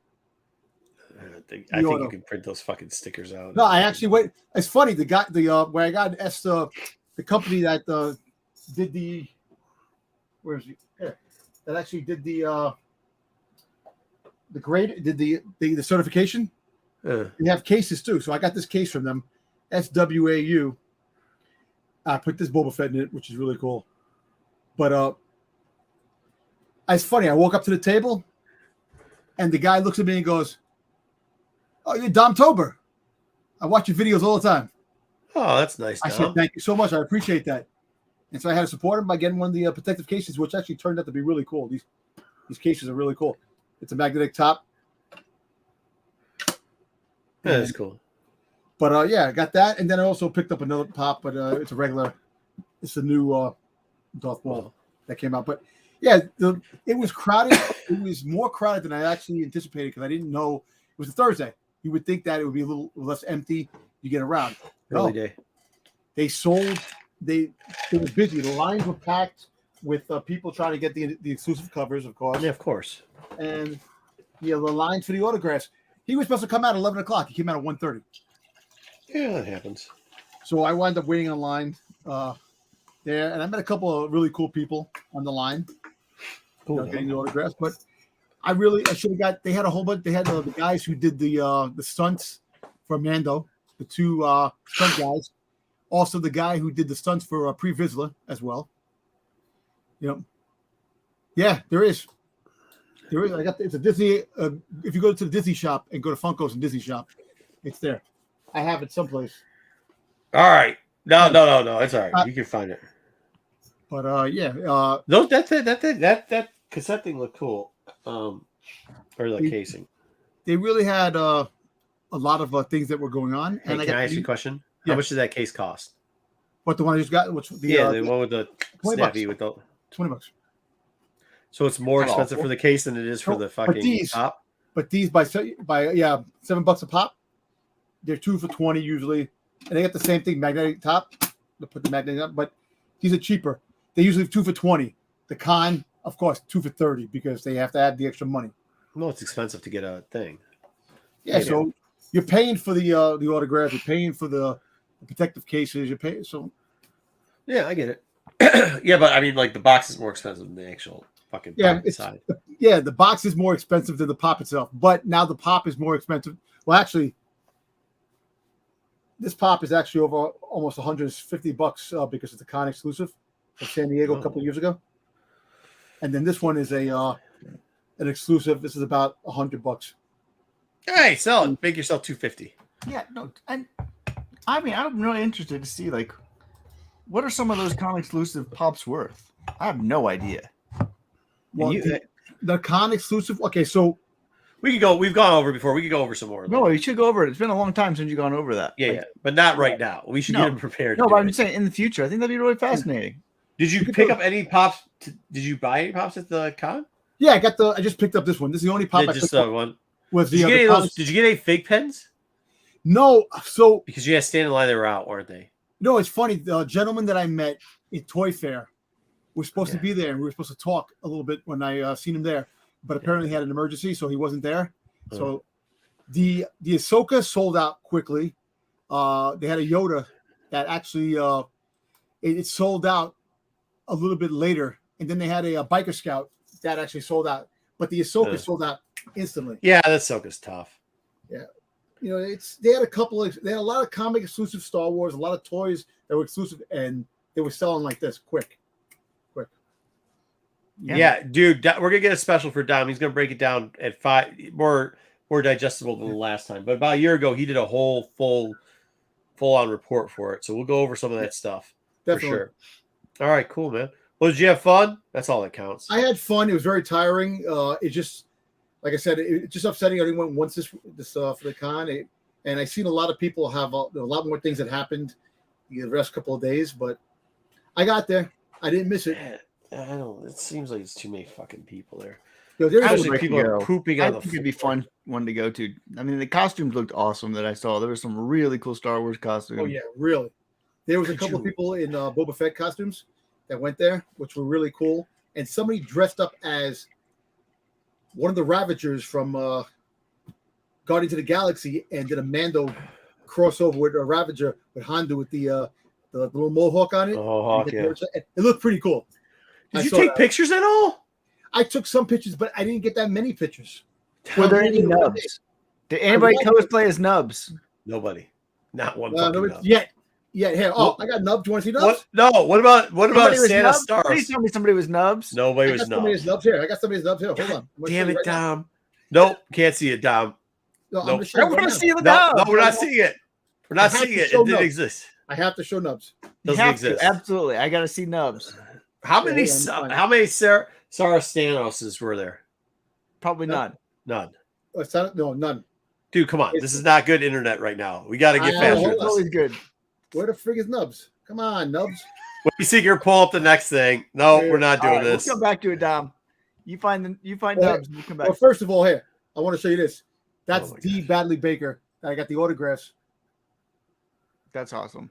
That Okay. right there. He And seems like here's- such a cool dude. You know what? You know what's a good thing is next time you send us the pictures and we put them into a slide thing Oh, and we can show them. Here's So nubs. we're not looking at your phone. Here's nubs. I'm sorry. Here, there's nubs right there. Oh, That's- come that's not on, fucking Dom. nubs. Don't do that to me. That's dirty. Good job. Good job, Dom. Way to get him. Oh, man. Get him. Ruin it. All right.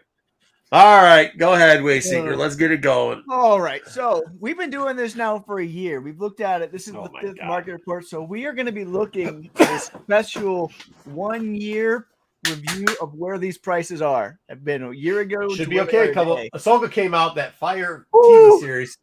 Fire. But remember, last year the market kind of tanked in about this time last year. So Yeah. I've tried to show like when things tanked and how things have stabilized and where they didn't. I've added to this one. We'll see if people like it a little bit better. We got the 10 keys update. This is the Q3. It just ended update. So let's see how things are doing in the market.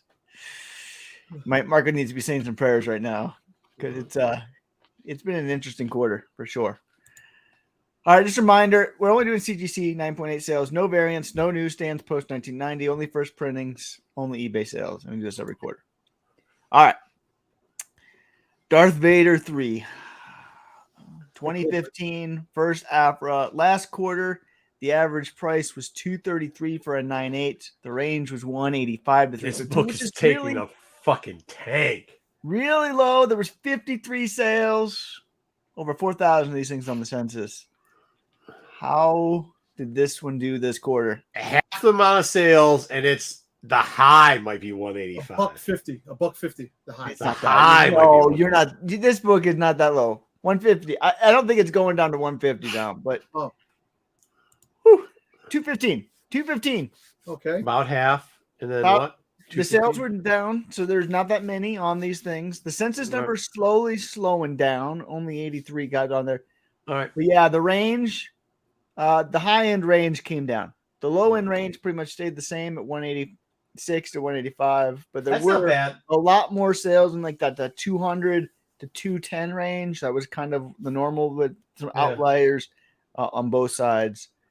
It's not a bad sales, but you know, It's slowed down. I mean, we're bleeding. We're bleeding every quarter. but for this. we're not bleeding as bad as we were from first quarter. So Here we go. The bleed's slowing down at least. We put a bandage We'll on get it. to it. We'll get to it. We put it. Well, in this book, we put a bandage on it. The reason Here I we like go. Hold on. Year over year, how we did from last year to this year when we looked at it. A year ago, this thing was at 323. Now it's at 215. We've lost a third of its value in a year. We'll look at books to come. This one is not the worst of the books that we're going to be talking about Well, I'll today tell for you. the bleeding. There's really nothing to go on her. There's no rumor that she's going to be in a cartoon. No rumor they're going to be on a show. So there's really nothing to go. They made figures. You don't need that, Dom. That's not how You keys do. work. You Keys do. don't You need waste that. No. Keys work on fandom. If they write a good storyline, if people start cosplaying, if they actually come out with a novel, anything that good storylines push keys. More fans of the character. I have not seen her cosplay really as much, and I have not seen the one novel that came out, which was 2 or 3 years ago. Yeah. It's been a while. It's been a long time. They just don't give us good content on her. It is the best Star Wars book, but also too, it's been sloppy because her books have tailored around the fucking events, which has hurt her storylines. And this is a direct reflection on piss poor writing and why Star Wars needs to stop doing events and start moving back into arc. It looks like it's starting to make that way with her. And then they did this bullshit where MAGA is now going to be fucking. I know. Yeah. I know. Again, we're going to look at some other ones, but here I put in here for each of these now, since we're going far enough, I'm doing a graph. I'm showing where they are with each quarter. And so see that last quarter is only like a $15. I mean, that's not bad. It's it's under 10%. It started to stabilize. The big drop, and you're going to see this from almost all of them, was Q3 to Q4. Last year, books across the board, not just Star Wars, everything got hammered. It was the end of the pandemic highs, and they just started coming down. And I think we are starting to see the slow happen on most of these Darth, books. once again, you guys got to figure the difference between a pump and dump and actually stuff happening. This was not people thinking. This was literally a pump and dump. It wasn't like even on the main like gossip column radars, it wasn't there. This is people who were trying to pump that book because they're like, shit, we got to get rid of this book. No, it's the same when they said that she was going to be, hold on, Dom. It's the same when they said she was going to be in the Afra costume or what the fuck ever, even though it wasn't the same character and whatever. Like, you can't listen to those people. They're just trying to push shitty ass books on you for a bad reason. And then up the price of this. $200 for this book for a modern key of a character that is liked by Star Wars fan is not a bad price. And that's where I disagree with you on this. Like, it should actually probably, you know what? It should be $120 for this book. That's what it should be, because that's what the going rate for 9/8s are in modern characters that have nothing behind them. It got too high for itself. I don't think it'll ever get back down to 120, but like sitting around the 180, 200 mark looks like where the bottom of this book is going to be. I think that's right. I don't think we're going to get to that 150 range. I think that 185. Can you go back? Do you mind going back so I can just look at some of this data real quickly? I hate to do this on the show. Yeah, okay. So where's our low going? Our low's actually $1 up. Think about that, guys. It's $1 up. So our floor seems that we've hit in that 185 range. That seems to be our floor going, even though we took 8% off the top end, we actually went up 0.0 whatever percent on the bottom end, right? Yep. Right. So, I mean, when we're talking about how far, I mean, I get it's always easy to say shit's going to go down. I get it. I also agree that the variant's going to hold the big value. I agree with him on that part of it. But like to say this book is going to be like a $20 book in a 9/8, no. Maybe the second, third, fourth print might, but like this actual book, no, it's probably going to stick more towards this 180. I mean, that might be, it's like the 1 in 100s. The new rate for that was about 150. We're seeing that because that's the actual value it's costing for it. I think the new modern whatever is going to be between the 150 and 180 range. That's what it just looks like. Also, I think the more 9/8s that actually come on this book, if they grade the mortys, the less the value is going to be, because we have too many 9/8s out there. There's already 4,000. There's already that many. Yeah. At this point, you're adding 80 to 4,000 is not a big deal. Percentage-wise. I still think, you see, they said that if Obi-Wan would have had her in it, it made no sense. More like Andor could have had her in it. We don't need that. We just need good stories. We just need good stories. If they cut her out, if they go back to her and the droids going around for like Sith artifacts, Jedi artifacts, just fucking technology, if they do that, this character will go back up. If they choose to go the route they're going, if they keep going with this bullshit storyline, like make the fucking relationships organic or whatever you want to do with it. But like, oh, my girlfriend's in trouble. Oh, my boyfriend's in trouble. Oh, because she has had both. That's all they're doing with her. That's not the part. The romantic interest of Afra is an afterthought of her fandom. It is not the star running fucking part of her thing. Her adventures, her going on actual fucking adventures, and the threat of her dying is what everybody wants to see. And we haven't had that in over a year. And we did. We got it for a little bit, and it's good. But then it went back. I think you're right. But again, Dom, we don't need force-feeding characters into it. That's not what we need. We just need good stories. Good stories is what drives characters. And Afra had good stories for a long time.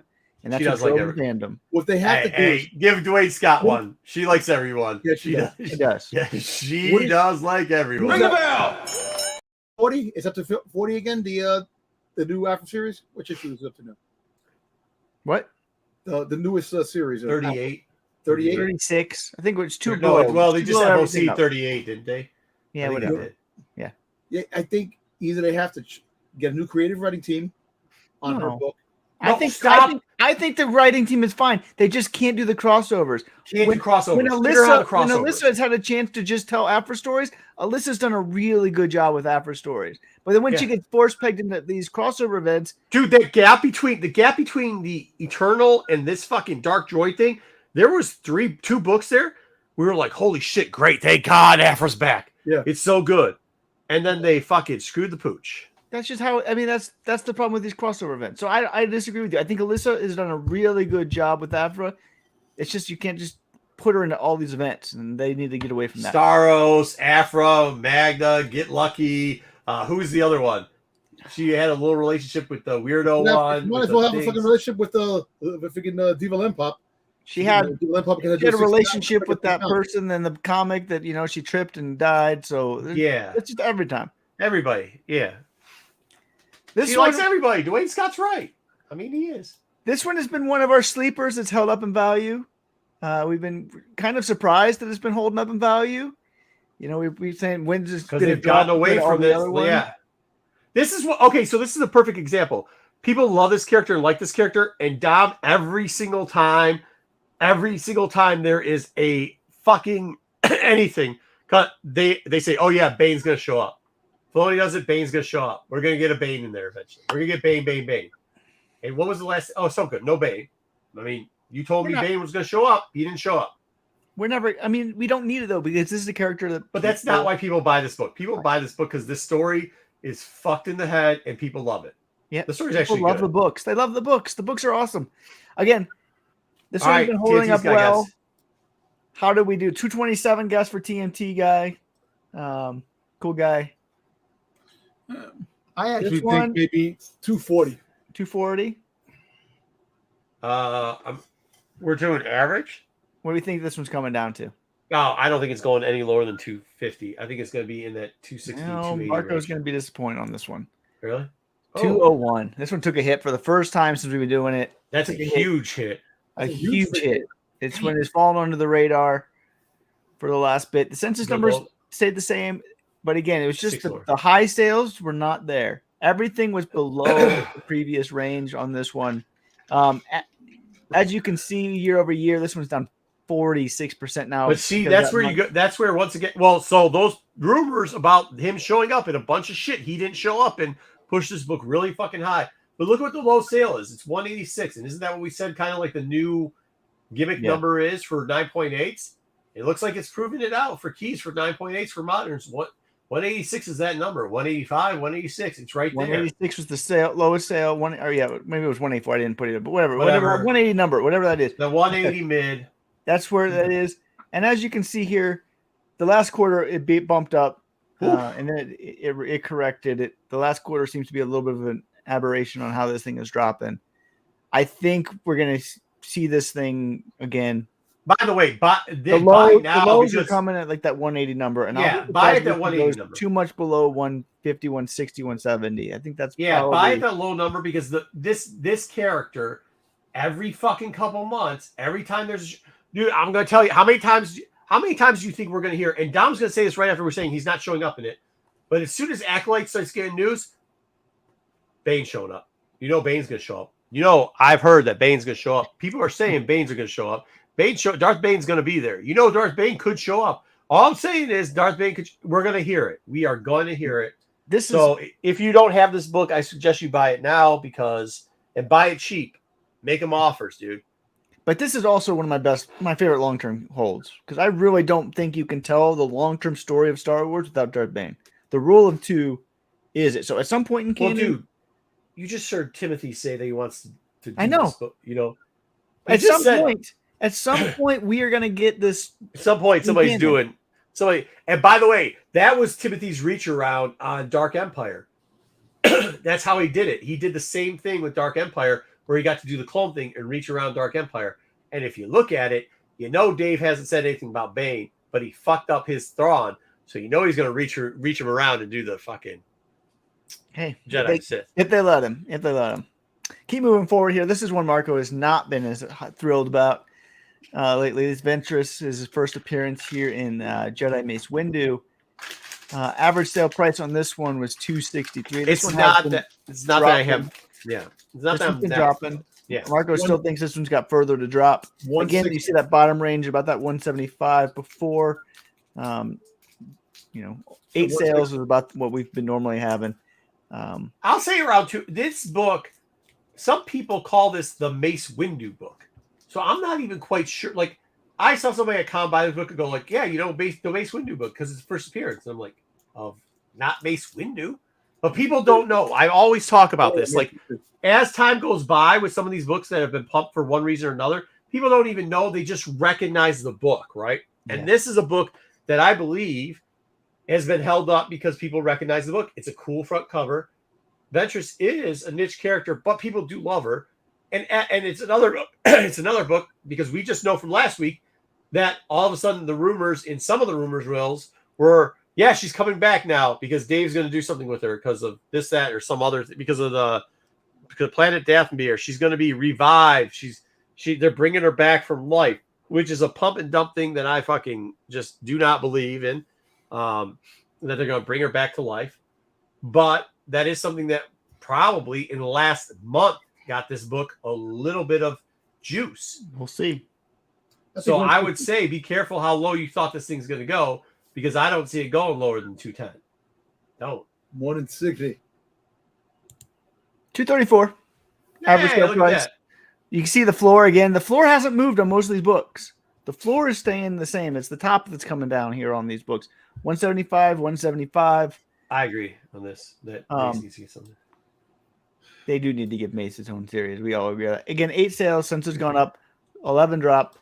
As you can see here, though, year over year, this is down 45%. This one has taken a big drop, just like the one before. But, we're going to talk about in that range of the 4. We're going to talk about this as a new series. I'm going to try to do a new once a month series or something like that about some of these minor keys that are even low. Some of the minor keys that aren't even in the top 10 and how they've dropped. Some of these minor keys have taken much bigger hits than 40% over the last year, and how you can pick some of them up if you have holes. Yeah. How do we think about long term now that they, the prices have come down to more reasonable? Or if you have holes too, it also shows you is this the time to buy some of these that you have holes in your collection that you're missing? Because I know some people miss out on this shit. Yep. And to be honest, for a 9.8, it's in that range of the new low for 9.8. So what are we talking about? I agree. You get the chart here. You can see the trajectory. Yeah. As it's come down. That's probably the biggest beater. Which one? This one. Yeah, this and Bane both are in the 40s. High, yeah. These two. Yeah, but the Bane's bottom's not much higher, but still higher than that one. No. This one was the biggest gainer last time. Just to prepare people for this one. This thing was on like 27% last quarter. Yeah. It surprised us to see it go from like the quarter before was like 300 average. It went up to like 400 average. It's a big gain on this one. What did the show do to Sabine? Was it, a buy before the show happens? Did it hold? Did it go down? This is the one that I'm the most the most. I might have went up. I want to find out the intrigued by because I know that it had a smaller bump than I thought it was going to have, and then I didn't pay attention to it after that. Well, I think 380. I think it's so. I want to know what the lows on this was because I wonder if the lows went under 300, which I don't think it did. The lows went under 300. I can go tell you that much. They did. Really? Yes, the lows went under 300. So I think the lows maybe 275. It couldn't have gone much lower than 275. 266 low. 24% drop. It pretty much, as we're going to look at the chart here, it pretty much went down to the exact same number that it was before it got the Ahsoka bump. So it didn't really go down. You had the That's Ahsoka something bump. to remember. Like, that's something to remember with these books. It had an Ahsoka bump, and then it came down, but it didn't really go below where it was on that bump. As you can Interesting. see the sales numbers, there's a few more sales. Census went up a little bit. You can see the big range. There was 350 was the high sale on this thing compared to 550 the quarter before. So, again, That's part of people the weren't drop-down going thing. on those high sales on this last quarter. But the low sales weren't. But there was a that lot of drastically mighty, different. and there was a lot of mighty in between sales in the 350, 300 to 350 range. There was a lot. As of you can those see, sales. on the year, this one's dropped 36%, which compared to the previous two is lower. Not It's right terrible. with that Afra. where Except Afra for was that, at. except for this is the problem with that. This was the only one that actually had something behind it. It had a show behind it. Yeah, no, you're right. We'll get to the other ones in a little bit on how they did. But I think this book got hurt because of the Kanan first appearance debate. I mean, it really did. Oh yeah, for sure. But there's the chart on this one. As you can see, it had a big drop in that one quarter, and since then it's been really stable, except for the one bump it got. 327, 329, 314. That's the last year. Year over year, this book really hasn't moved at all, other than the bump it got for the show. That is as stable as we've seen so far for a book. We'll see if maybe it starts coming down now because it will lose some press after the show. Maybe this thing will go into like that 250 range, or maybe it will hold at that 320, 315 range. I don't know. But that is a really fun chart to see how. I think this might be. I think we might have a little bit more of a dip because I think what the other books we saw in this didn't have was competing firsts. This is the only competing first book. Yeah, and that's going to cause a problem. Yeah, you might be right. We'll see how that one goes. But this one, that has one of the more interesting charts. We're going to see another one a little bit with an interesting chart, and that's this one. Average sale price last quarter was $657 with 12 sales. Again, this is not my favorite book. I've said it before. But people love Revan, and so there are huge Revan fans. And this is the book that people want. BK got one. He always gets one. Marco and his FOMO artificially affected the numbers. Let's give him the bell, guys. That's right. You got a joke. Ring the bell. People love Revan. People do. But once again, this book has been one where there was a lot of people who bought it very high, very, very high. We've told you this before. We've seen one of these people in our chats multiple times and shot him down because of it. And then he tries to push it to try to bring the value back up so he can try to sell it because he's lost a lot of money on his investments. And, I mean, when you see that happening, I question the reality of this because I know what this sold in the non-eBay market, and it's not pretty. Mm-hmm. This book is not pretty what I can tell you from what I've seen going to how many shows have I done so far this year? I've been at 12 or 14 shows. This book is very ugly. This is actually a book in real life when we're at cons that we are debating buying back. I say this book is cut in half. Wow. I think that there might be, I hate to say this, but I think you should look at who the seller is for the high sale of this book that offsets all the low sales on this book. Okay. Up. It's the only book that's up. Really? From the list that we will go through so far, and I don't think there was another one that's up. 1%, again, flat. When we look at the chart, hold on here, Skippy. Hold on here, though. 3 sales is not very many. 3 sales is not very many. And the range here was 601 to 770. So we didn't have the low sales. We didn't have the high sales for this one. Year over year, though, this one's down 28%. No. We're not going to skip over that like that. Go back. This isn't a fair adjustment, right? You got 12 sales where if you throw away. But wait till we get to the chart. The chart's really fascinating. I want to. But if you get away with the roll and the high, this isn't a 1% increase, okay? Of the 12 sales. So if you only had 10 sales on this on the quarter before, this is a little bit. We're playing a little bit of fast money and loose right here. Let's be honest about this one. 3 books on this. One sold for 7.7. One sold for 6.0. If you throw away the low and the high on this from the quarter before, the high on this one would still be in the $800 range, and the low of this would be probably around the $500-600 range, which would increase the overall average above 657, and we wouldn't come out to the same. Yeah, I get that, but I just want to say that. No, but it's relatively flat either way. I mean, you might be down a couple percent. It's not fair, a big fair. Well, I mean, some people. I got yelled at the other day because $250 apparently to some people, $200 is like their life savings. So you can't tell people how much is a big drop to them. Okay, Yeah. We're talking about that. Again, average sale price down 28%. We started at $925 with the high sale on the year at $1,200. The low sale was at $495, which is the previous quarter. Here's the chart, though, on this one. It dropped pretty much all of it that it lost in that one quarter. Since that quarter, this thing has been really pretty stable in this range. I don't know if it's going to stay in this range. The only thing I'll argue about that is you can go online right now and buy that book for $1,000 in a 9.8, and people aren't. That's what I'm just saying about. No. I mean, I hate to say that with this specific book, but the other ones at least we had similar numbers. We had the half book where it's like at least 32 sales. There's at least 60 sales on the other book. This book has got 3. You can buy this book for $900. You can buy this book for $800. People are, or $1,000. I'm sorry. People aren't buying it for that anymore. No. I'm not saying they are, but I'm saying the average sale at 650-ish is kind of where the average sale has been. Like, you shouldn't pay more than that because that's where the book has been. Oh yeah, 100%. You can sneak in some sales in that $450, $500 range sometimes because this book isn't. But it's kind of flatlined at that average sale line. So not it's much higher than that. And the only reason I'm saying $800 for this. The only reason I'm saying this is because on the floors of the con, we've seen it for well under the average. Well, it's going well under the average. That's interesting because I don't know why people aren't buying them and trying to sell because them. People are offering them for $1,000 and nobody's paying $1,000. No, why would you? You've only got you've only got 3 sales there. I'm not knocking it. Your data's proper, but I want to put it in the context of maybe there's only 3 sales because the right number and the right offer hasn't been up right now. If you're offering somebody $500 on a book they have priced at $1,000, they have not got desperate enough to sell it for that. Oh yeah, right. On eBay. Where when you go to cons, it's a whole different game.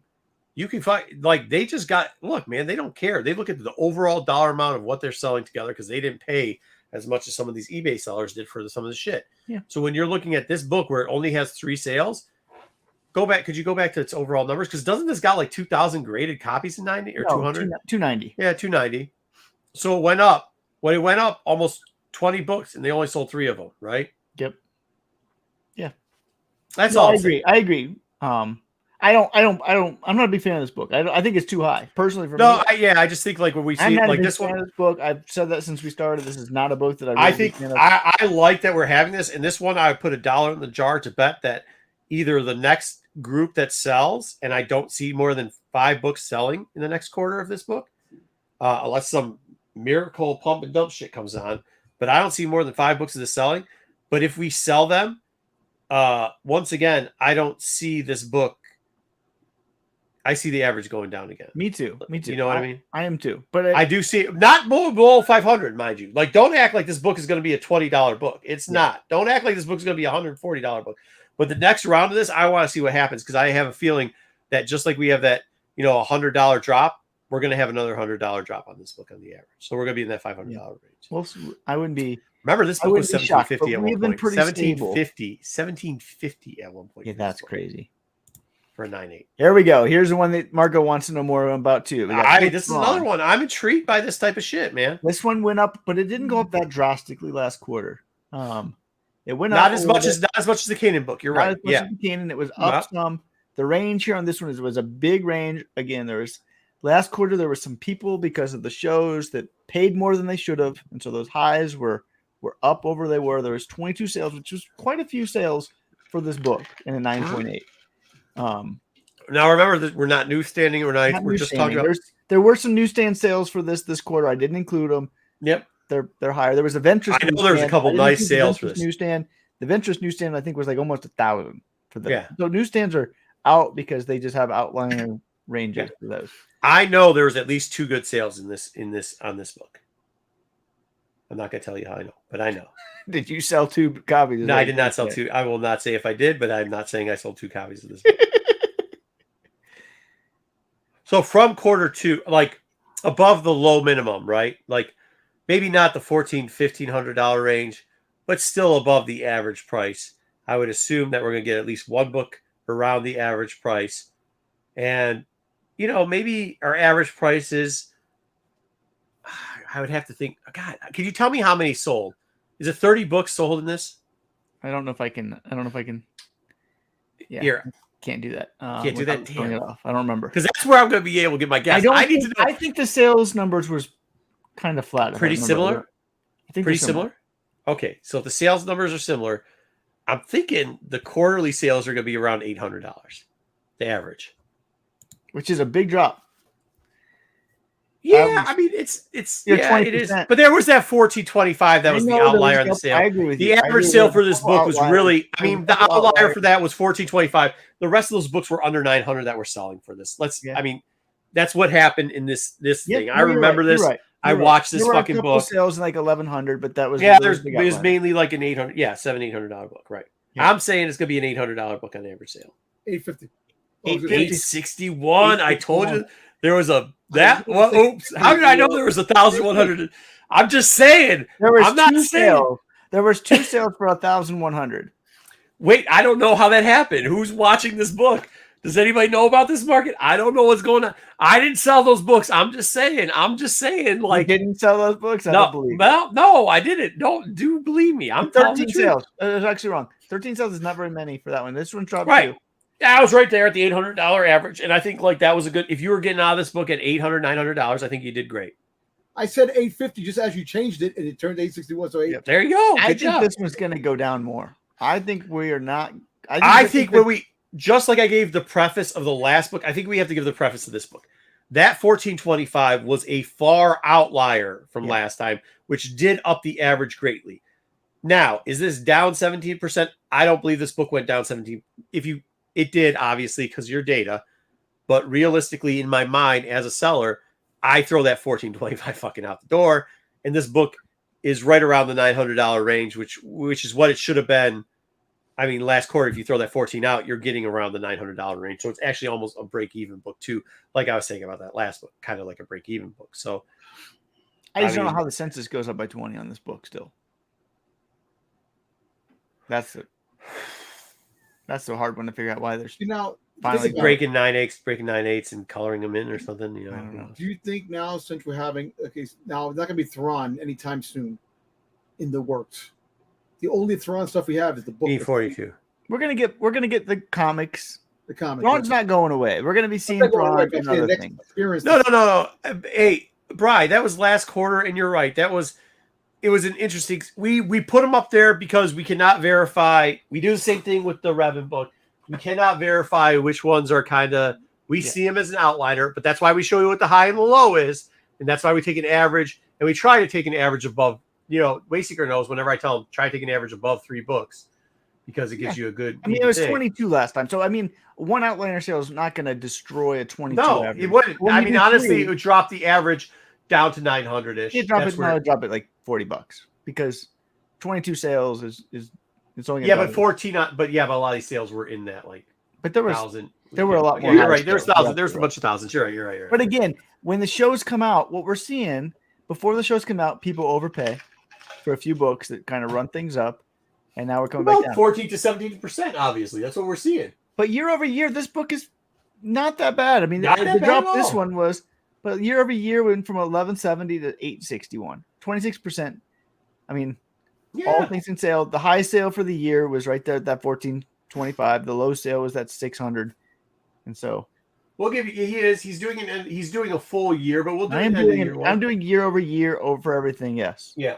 And you see the chart here.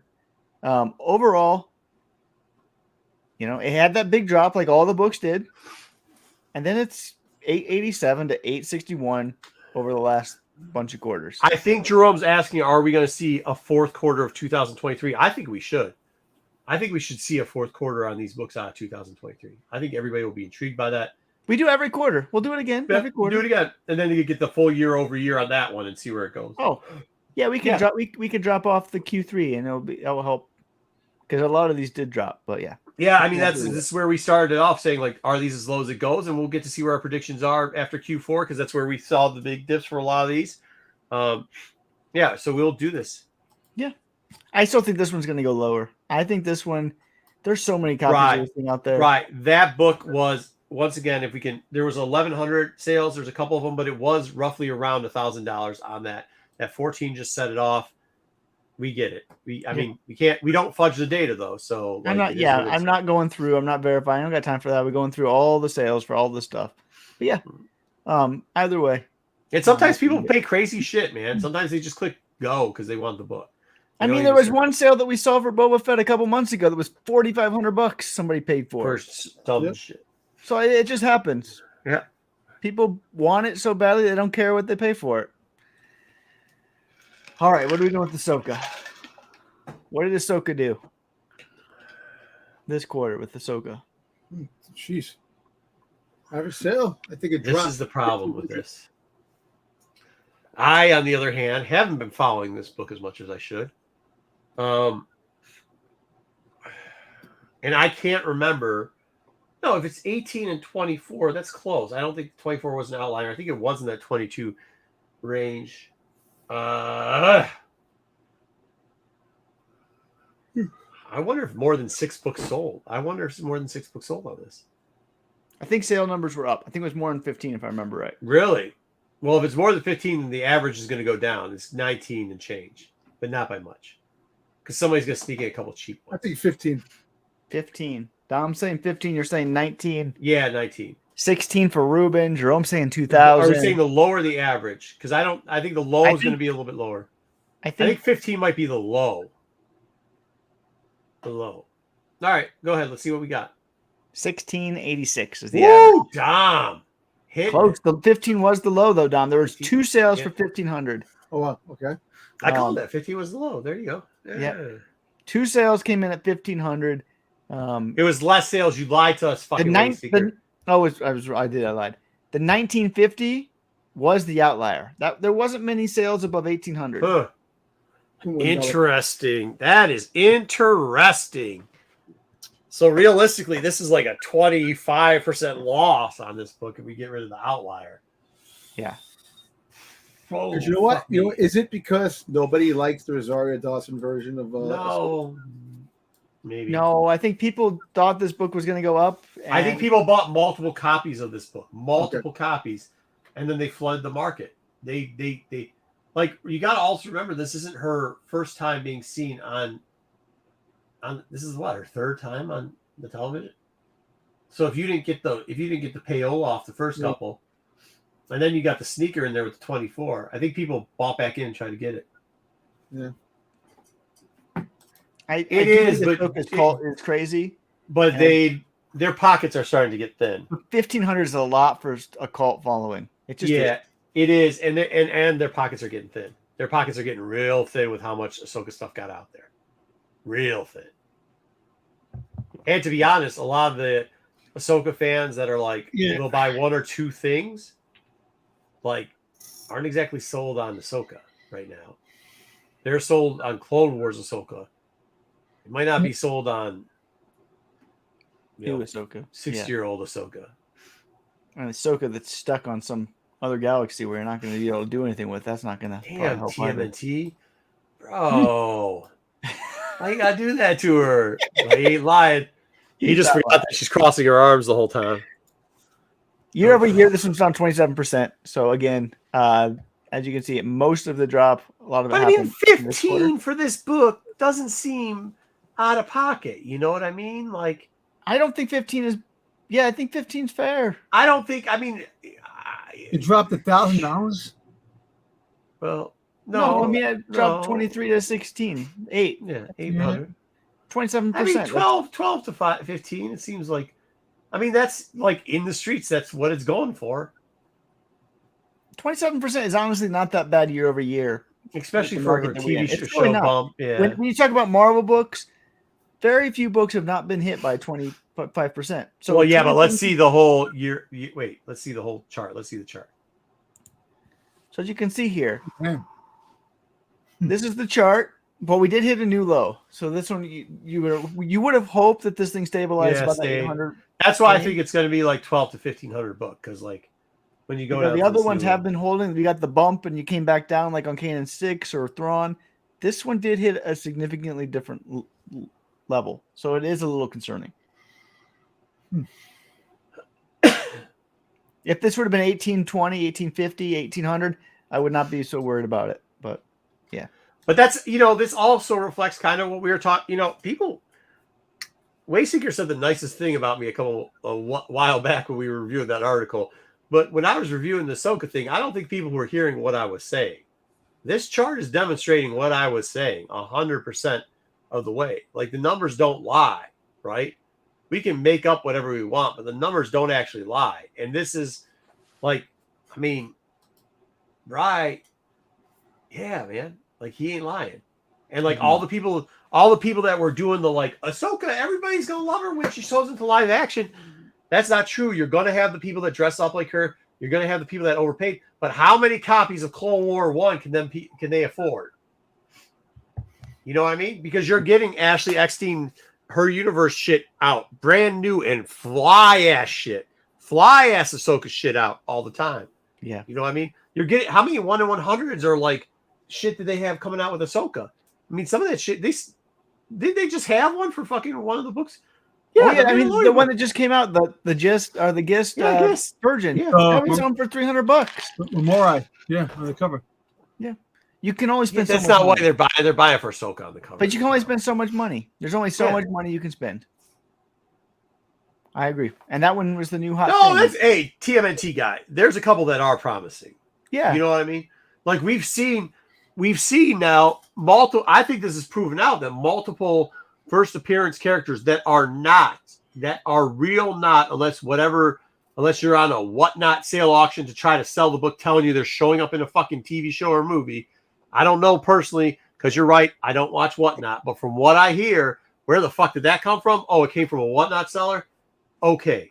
But the rest of those two are movies, so we kind of see how the movie pop's working. Mm-hmm. And by the way, we're getting a movie pop again, or TV show pop, whatever, a live action pop. That's promising, bro. That's how the comic market worked before the pandemic. And when we look at like 2023 sales next quarter, if these things are flat, you're going to be like, oh, this book was down 2% this year. Because we have 887 to 860. Right. That's fine. That's a flat year. There's nothing. We're not negative on this one. This book, but then if you look at down 3% this year, right? But then if you look at these, okay, those are all. But if you start looking at these other books, go back to like the Mace Windu book and the Sith and Jedi book. If you look at that, we're seeing where the anchor bottom. Like, you want to know where your anchor bottoms are, right? I'm sorry if you bought in these highs, but if you've been listening to Dark Side for a very long time, this is the last told you so you want to hear, but we told you so. Okay, so, but some of these books, right, when you're seeing first appearances and stuff, that for the moderns, their lows are the 175, 185 marker. Like, that's good fucking news, because you're not going to lose your fucking ass if you bought them early on. Yeah, you know what I mean? I mean, and when I do a new segment on, like, when we look at some of these minor keys, a question that I have whenever I'm buying something is, what's my downside risk? Not always what's my upside on it. What's my downside risk if I'm going to hold on to this in the long term? And I think we're getting to a point where the downside risk isn't that drastic anymore. Because at 180, your downside risk might be $30 or something. And here's the other part about this too that some of these charts are showing you: stabilization. You don't want to buy books at the high peak. And right now, some of these books are saying, this ain't the high peak. This is where we're at. It's just the facts. We're here. If you're missing this in your collection, if you're thinking, oh shit, that book was $3,000 and now it's $185, but it's staying at $185.75, are you not buying that fucking book? Don't you want to know that this is the time? This is the time to buy those books? Yeah. Because I sure as fuck do. And we all want this church to go up. But, and if you sold the shit high, you want to know when you can rebuy it. But I don't think we're going to be seeing things go up for a while. I think we're kind of in a flatline area long term. We might want to talk about this in the state of, you will just you'll see some pops though, because you know how this market. Well, Wayseeker, not to knock you because you haven't been around this market as long as I have, but like you're starting to see it too. You'll see these pops where they don't have content, or that something happens and the rumor mill's down reads. They pop a book for a little bit. So if we could see where the stabilization is, we know when to buy the books at stabilization. Okay. If you want to resell them, you know where you're going to have them listed for the pops. Yeah, no, but I still think you might be right. There might be resales, but I think your pops are going to look more like the Kanan 6. Yeah, Where- yeah, where absolutely. It's gonna go back to the flat line. It's gonna flatline overall. Yeah. You're gonna get a flat line like 27 to 29, and then pop up to 412. When I buy comics for my long term stuff, I'm looking 10 years out. So like I think we're gonna be in a flatline range for a little bit longer. No, you're not gonna. No, you'll not on everything. Certain ones will pop up and pop down. We'll see. But they're gonna be a flat line. It'll pop up and pop down. Again, that's a flat line to me. If it pops up, it's popping back down. Yeah, but you want to sell when it pops up, bro. Yeah, I'm not. You want to buy it 887 and sell it at 1,000, and then buy it back at 861. That's what you want to do. Man, see, that's more work than I have in me. That's the game where we play. That's the game you play. That's not the game I play. You should get on that game. Let me tell you about this book. That game's nice. Here, let me wipe my brow real quickly. That game's a nice game, dude. I would love for this book to be going up to like $2,500, $3,000. But guess what? I think this is actually below $1,000. It's not below 1,000. Not below 1,000. No way. No. This book has been really stable. This book. Well, this is the book where there's certain books in the pandemic that actually got a course correction for a book. When I say course correction, I mean they were criminally undervalued. They were never moving. This book you could buy for like $80. Like, I mean, it was so sad. You could find these sometimes in like $5, $20 bins. This book, it was like, why isn't this a $300 book? Why isn't this a $500 book? Why didn't somebody grade this fucking book? You know, that type of shit. You would see them, not every day, not every con, but you would see it, right? Yeah. And because of the pandemic, it spiked this price up pretty high, and there were some very high prices on it. But then they fucking realized, like, holy shit, man, like this book is worth it. So if we're saying $2,098 is the average price for this, I'm saying $1,500, $1,600. I don't see that as being a bad I'll say 17. A bad fucking price for this book. The thing about this book, and this is true almost but every quarter. Here we go. There's going to be 2 sales. No, there's more than 2 sales. Okay. But this one has the weirdest range. Like, this is one of those books, like if you're a flipper, yeah, because it's 1,100 to 3,000. That's a huge range. You just got to sit on 1,100 for a while. I mean, you could find some of these cheap. They sneak. I don't know if they sneak up or they go on auction and people just don't have the money or whatever. They miss it. This one down 4%, 2,000. Wow, 2010. Wow. See, that's not even bad. Well, there it is. Oh wow, the low range. It's right there in the middle. It's right in the middle. That is fucking beautiful. That's like we said. This is like this is right here. This is one of these books that it's like its course correction occurred because of the pandemic, right? And that's great, dude. Yeah. How the fuck? How the fuck is there 15 more of this book's 9/8 coming out of the census? I don't know. What the fuck? I don't know. I feel like somebody. I feel like 5 sales. This is great. Oh, and they're cracking the 9/8, hoping they're getting a 9/9. So they're like, I think this is a 9/9. So they're resubmitting 9/8 or something. Oh, trying to get a 9/9 on it. Yeah, maybe. I don't know what's happening. How do you get 15? I don't know. He's coming back strong. Year over year? That has nothing to do. This is an iconic character. This is iconic. This is where you don't need it. Boba Fett was an awful TV show, but it doesn't matter because the character's that iconic. Like, it just didn't that matter. Year over year, this is down 18%. Yeah, this got great. Look at that range. I mean, again, we had that one outlier sale of 4,500. I get that. Completely crazy sale. Whoever did that, kudos to you for selling it. Whoever bought that, hope you have tons of money because you're not going to get that sale again for a long time. But whatever. The range on this thing is massive. But you look at the chart on this one. It's not bad. It's a $400 difference. Oh no! But here's the thing. Here's the thing. At the height of the fucking craziness, we're looking at an average $400 difference. What percent, dude? That's fucking stupid. Like, that's really, like, I mean, I know we're not supposed to be talking about how much because $100 to one person is $20 or whatever. But realistically, in this book, you're telling me that like the $400 that you lost between 3 and 4 quarter, and then this thing stayed fucking flat the whole way. Like, yo, this is where this book is at the flat. Like, this is encouraging. This is really encouraging for the market. It's a good book. You know, I'm happy that this book is is maintaining some. Hey, he was a cameo character, Ruben. Hey, He was. Ruben, act like he was. Please act like he wasn't. I'll get it. I gotta go take a pee. I'll take a pee. I'll come back for an hour rant on how he was started off as a cameo character. Well, I tell you what, that George Lucas wanted to write the fuck off. It didn't even know it was on. George Lucas didn't even know he was on the fucking set, bro. That's how fucked up that was. When he killed them off, he didn't realize how popular the character became. I think he didn't like it. He didn't like how popular it became. That's why. Well, you know what? Well, listen, because he wasn't supposed to be a character. You gotta call Boba Fett the LA Knight. Oh, freaking goddamn Star Wars, baby. No, you don't. What happened was he didn't even know that character had lines. He didn't know the fact is that the character, and you know what the whole thing is that no one talks about? The toy. There was more Boba Fett's on the rack than any other figure. They doubled the amount of Boba Fett's, and they still sold. They're still worth a lot of money today compared to over the other figures. Yeah, so Boba Fett sells, no matter what. Yeah, that's right. We got two more books, and we'll be done with the market report. Listen, another quick question. The reason why I'm kind of happy to get a little bump, making a cameo appearance. Friggin' D. Bradley Baker. I was talking to him. I said, I can't wait for season 3 of Bad Batch. Bad Batch, right? I said, he goes, I'm kind of hoping that Boba Fett shows up. He goes, no comment on that, with a little smile. So I don't know. Maybe because Omega found her sister, and maybe she'll tell the story that she was Django's legitimate daughter, and Boba Fett. Maybe there'll be a little backstory about Boba Fett when we show. He was mentioned in season 1. Dov just sets himself up for heartbreak. That's the thing that breaks me. Is you get so excited for everything, and your heart gets broken over and over again, and you still get excited for possible stuff. I'm sorry, because that one day it will pay off. There will be one day it will pay off. The Book of Boba Fett was the tip of the iceberg at that time. Yeah, and they did. I got a feeling he's going to come back strong and better than ever, man.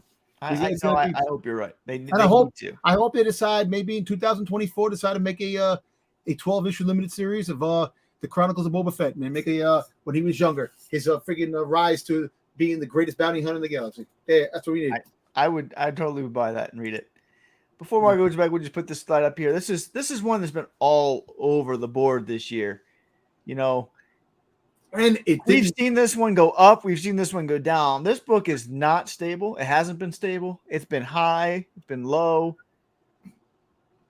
It doesn't have a lot of sales because the census number is by far the smallest of any of the books that we look at. This is the first Obi. We talked about this before. Is this moving into like that blue chip range or not?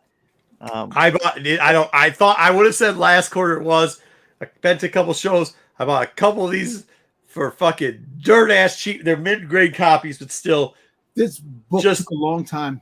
Insultingly cheap dollars. It took a long time to take off anything. You could have bought this much cheaper. In number one was always cheap. No, that's what I'm saying. Dom, I just found a couple of these fucking people have given up on selling this book. They're just like, fuck it. Put it in they just put it in. They're like, fuck it. That book's not selling. We're just gonna drop the price. Like on cons, look, they're starting to hit them again. I don't get it. People are looking at. They don't even see this fucking book. They're like, "What? This isn't the first appearance of shit." They're looking at their own notes and going, "That doesn't fucking matter. Nobody's buying this book. I've had this book sitting around for 2 years now. Fucking just whatever it was. They're seeing. Some people are seeing it as a bullshit book that would just. You know what's funny? You look at the cover. I like that bird creature that's getting shot in the face by Luke, and then you little vampire creature on top of Obi-Wan. Come on, man! It's a crazy cover. It's pretty cool. Yeah, I don't think that fucking helps it. I know, I'm saying, but it's Obi-Wan, and Obi-Wan is a great Jedi. People love Obi-Wan, and like I said, it took so long for this even to take off. This book was easily found for much cheaper in the bins, much cheaper than number 1, of course. But it had so many. It's starting to go back into the bins, bro. It is. All right, this one took another hit. We took a big hit last quarter. We took a big hit this quarter, 13%. Again, the disappointing thing about this one was the range. The range was tight, but it was all below the low sale of the previous quarter. Census, again, has barely moved with only 3. There's only, again, we don't see very many sales of this one. Tight sale for that. Tight sale range, but that range dropped below the range before. As we'll see here, year over year, this is not that bad. Again, 19%, all things considered, is not that bad. The high sale with 5,000 We had another sale in that $4,500 range. They kind of just blew up one of these quarters. They kind of threw it off. We kind of were maybe thinking this book was turning a trajectory because we kind of got thrown off because there was one quarter where like all the sales were much higher. Yeah, no love for Chewbacca in the next one too. I give you that. But as you can see here, we can now pretty much see that one quarter, which had 3 sales, one sale was 4,000, one sale was 5,000, one sale was 4,500. That quarter was an anomaly. We can see that through this chart.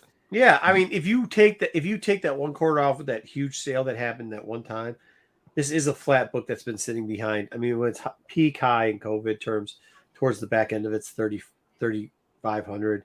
And then you're coming down to 27.9. The story's not as bad as it looks because we're having a sub 12%. And we always say if it's sub 12% drop, that's an okay acceptance from the COVID era to the now era. That means the book is stable and steady. However, that $4,500 sale fucking really just, or what was it? It was just, crazy. Three sales that quarter were all 3 highs. I don't know what happened that quarter. There's a 4,000, there's 4,500 and a $5,000 sale. Yeah, that's what it was, $5,000 sale. Yeah. I don't know why somebody set something off somewhere. Somebody hyped this book that we didn't know about. People went out and bought 3 copies of it, and it just really threw that quarter off. It threw that quarter off. And if we don't throw that quarter off, we're really just looking at a sub 250 book, which is, I think that's actually telling us a little bit of a story too of where this book's going to kind of settle in itself into 9.8. But what I will also tell you is start looking for this fucking book because it's showing up cheap as fuck. Not 9.8s, but mid-grade copies are cheap as fuck. And now, once again, people will get that shit in their head and they'll remember first appearance. It's on a fucking app. It's on, like, you know, hell, people look there. They look. It don't matter what if you like the way they, like any of these apps or anything else do it, it doesn't matter. You cannot argue with the fact that people go to their phones. They go. I don't even know why people fucking try to hide it. As a dealer, I'll tell you this.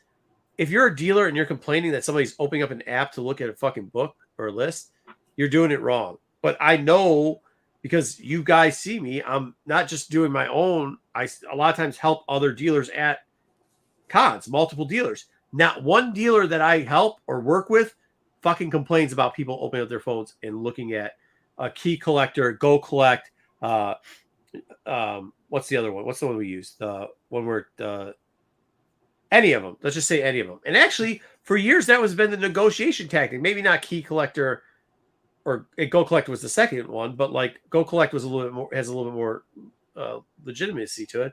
But like, you know, what's the price one, or even overpriced? Like people will argue off overpriced. So that's. People that try to get, I don't like the people that try to get shady about it. Like, yo, dude, I'm not going to let them see them look. I don't give a shit. And I don't think most dealers do either, which is also something nice because there was backlash about that. Like, but I think it was more backlash that because something hit on it, it skyrocketed prices and they didn't know about it. Yeah. Now we're back into a market where you use those tools as a buyer, use those tools as a seller, and do what he does here. Do what Wayseeker does too. Make sure you're getting the average of what some of these fucking prices are selling so that you can go in there and negotiate with it. The majority of big time, or if you see people, whoever your regional sellers are that are doing more than one con a year, they're doing like 4, 5, a dozen, 20, 30, 52 cons a year, are going to work with you and sell you books lower than the average price. They're going to sell you books for 30% off whatever the average eBay price is. All you have to do is be nice and talk to them about it. So when you see a book like this, like, yeah, man, look up what these average prices are. The stuff that Wayseeker's giving you, write them down. Cover price. Thank you, Joe. Cover price. Thank you. That's not what I'm talking about. What's the one that we used to use all the time before Go Collect and Cover Price? The one that GPA. Back in like 2016, all anybody did, 2015, 2000, GPA. Let's pull up the last 5 sales from GPA. What's the average on that? Okay, I'll pay you 30% less than the average for GPA. That's literally how the negotiations used to go. So we're getting back in that realm where I think some of these guys, even the people that use Overstreet, will tell you, okay, cool, give me the last 5 sales. They know these things. Like, you know what I mean? So, yeah. Yep. Well, we'll see where this one goes. See, you shouldn't be doing that either. When people open up CLZ, I give a little bit of a later look because I'm trying to see what they have. Because if I see shit on your CLZ, it's the same thing as a notebook. You open up a notebook, I'm looking at what's your notebook. Hey, let me see if I got something in the truck or if I got something behind here. I'm going to try to sell it to you. You know what I mean? Yeah. So sometimes just know that sometimes dealers aren't looking at you like weird. They're looking to see if it would be cool if they asked you what you're looking for, like what's on your CLZ list. You know what I mean, or your notebook list, or your whatever. I do that shit all the time, bro. We got one more to look at, and again, this is the big one. Star Wars 1. Again, large range for this one from 3,300 to 5,000. People who want this book sometimes will overpay more for it, so that kind of throws a little bit the average sale price off. That happens almost every quarter. You get like 11 sales on this from previous quarter, which is a lot of sales for this book, for sure, at this price range. This one, I think this one long term is still going to come down a little bit more. But something so fascinating is the previous quarter, the low sale in Q1, 3,300. The low sale in Q2, 3,300. What's the low sale for this quarter? If it's 3,300, I think we're gonna play the fucking lotto. 3,300. Ah, there you go. Low It only sale, went down $300. Wow, this is good. Yeah. Came down a little bit. 8 sales, about the same. Again, the top. What we're seeing here, I think we've seen the top end come down some. The bottom is pretty flat, which is encouraging. I feel like. How the fuck do we got 25 more 9/8? I don't know. I don't get it. I don't get how these numbers keep going up. That? I just don't. I don't understand. As you can see here, I mean, that's like a zero. Hold on, real quickly. Could you go back to those numbers? This is what I see as a zero net, right? $300 off of a $5,000 book doesn't make a damn difference for me. The bottom not moving from 330 or 33 is where I'm looking, and I'm going, okay, solid investment time. You know what I mean? Yeah. Yep. I agree with you. Again, the low sales right at that 3,300. We've seen a couple of those sales. The high sale, there's always a few high sales on this one that throw everything off because people want this book and they're going to pay for it that aren't Star Wars collectors, just because this is the Star Wars key to own if you're not a Star Wars collector. See, this is what you see. It's like what they're saying. I mean, he's right. This is the book, right? I mean, like this is the price. Yeah, I don't own this price. I don't own this one in a 9.8, but at some point, this is the one I want to own. This is the new price. You're not getting this book for $1,000. You're not getting it for $820 anymore. This ain't 2017. It's not 18. It's not happening. Right. The new price is 3,500, 4,000. That's the price. So, there you go. As you can see in the chart here, it had that big drop like we've seen in everything, and since then it has dropped some more, but the bottom has kind of stayed the same and has a quarter where it goes up, a quarter where it goes down. I still think this one has a little bit downside movement to it, potentially, but not a huge amount. Well, I'm not thinking much more than 3,300. No, I mean, 3,300. I think it has some downside movement. But I still think that there definitely will be a bump in this again. It will go up again. This long term. This is where I agree with Wayseeker. This book, it doesn't matter. Like these small bumps on this book, couple $100 here, couple $100 there. It doesn't matter because the book's going to, eventually the 5-year plan for this book, we're going to come back and see around that 4,000, that 4,000 plus number. You know what I mean? When the tide turns, when the economy turns, whatever. This is one of those books that you should be able to bank. Gives you 10% a year growth. No, that's what I believe in. It's not going to give you 10% a year, bro. You'll probably get like 6% every 2 years. Now, new question. I don't know. I would disagree with that. Keys give you more than 6% every 2 years. There's somebody who's been doing this for a little bit longer. There's somebody who's been doing this for 2 years. No, I agree. Okay. I agree. You know more than me. Just on these just levels. So like like Silver Age, when you were doing Silver Age keys back then, that was the thing. It was like every 2 years you're going to get, X amount of percentage on it, and then every 5 you're going to get a double. You know what I mean? So like I just don't see. Yeah, but 10% every year on average will give you 50%. But this is not a Silver Age book. No, but okay, fair enough. This isn't a Silver Age book. I'm just saying, like, because this one had, and this is just why. You got to remember back then too, there wasn't the books weren't grossly undervalued, right? So these were grossly undervalued. So I think there was a higher percentage spike up. You'd see on some of these books because they were so grossly undervalued, they could take a higher percentage and that wouldn't be so bad.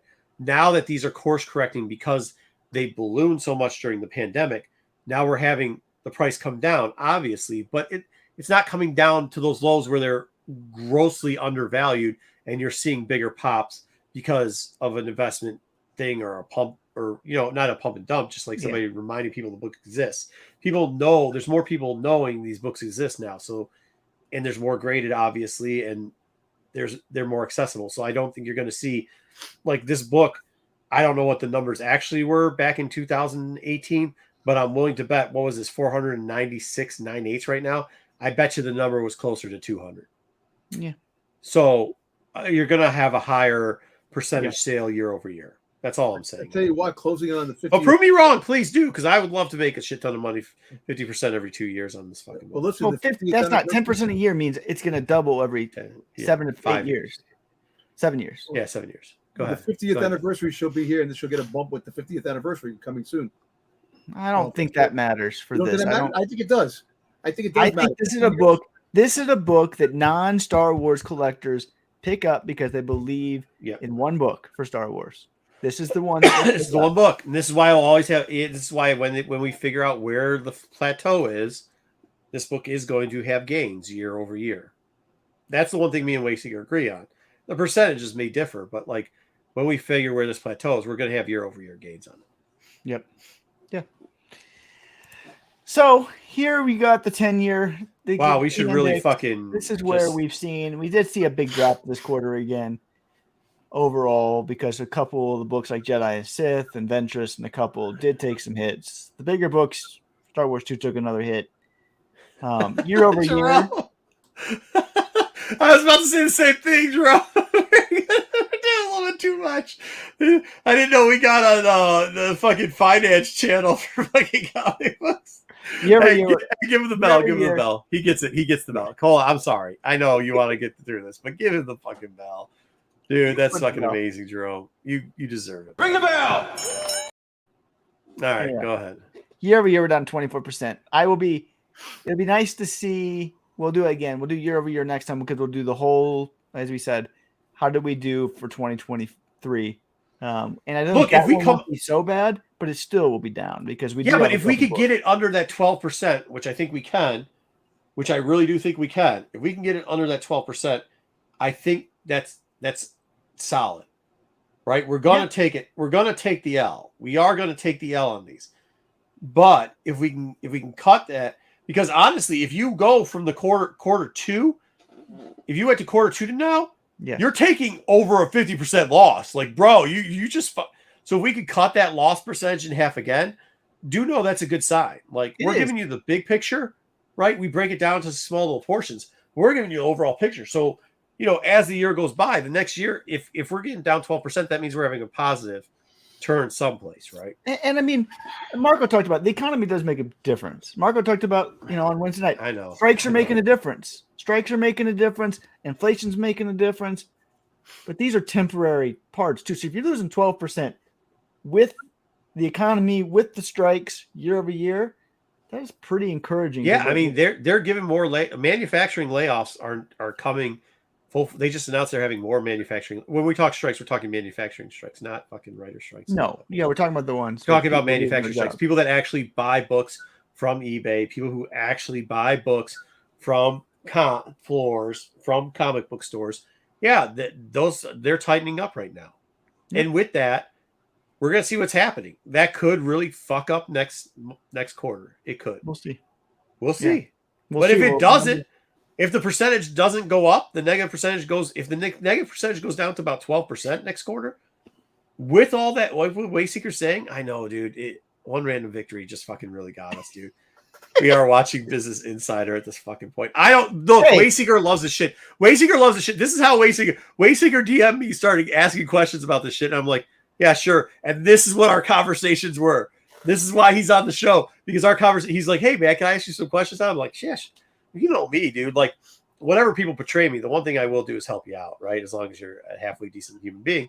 And Wayseeker's fucking obvious. Like, this is why he's on the show, because one day he hit me up. He's like, can I ask you some questions? I was like, more than happy to help you out, bro.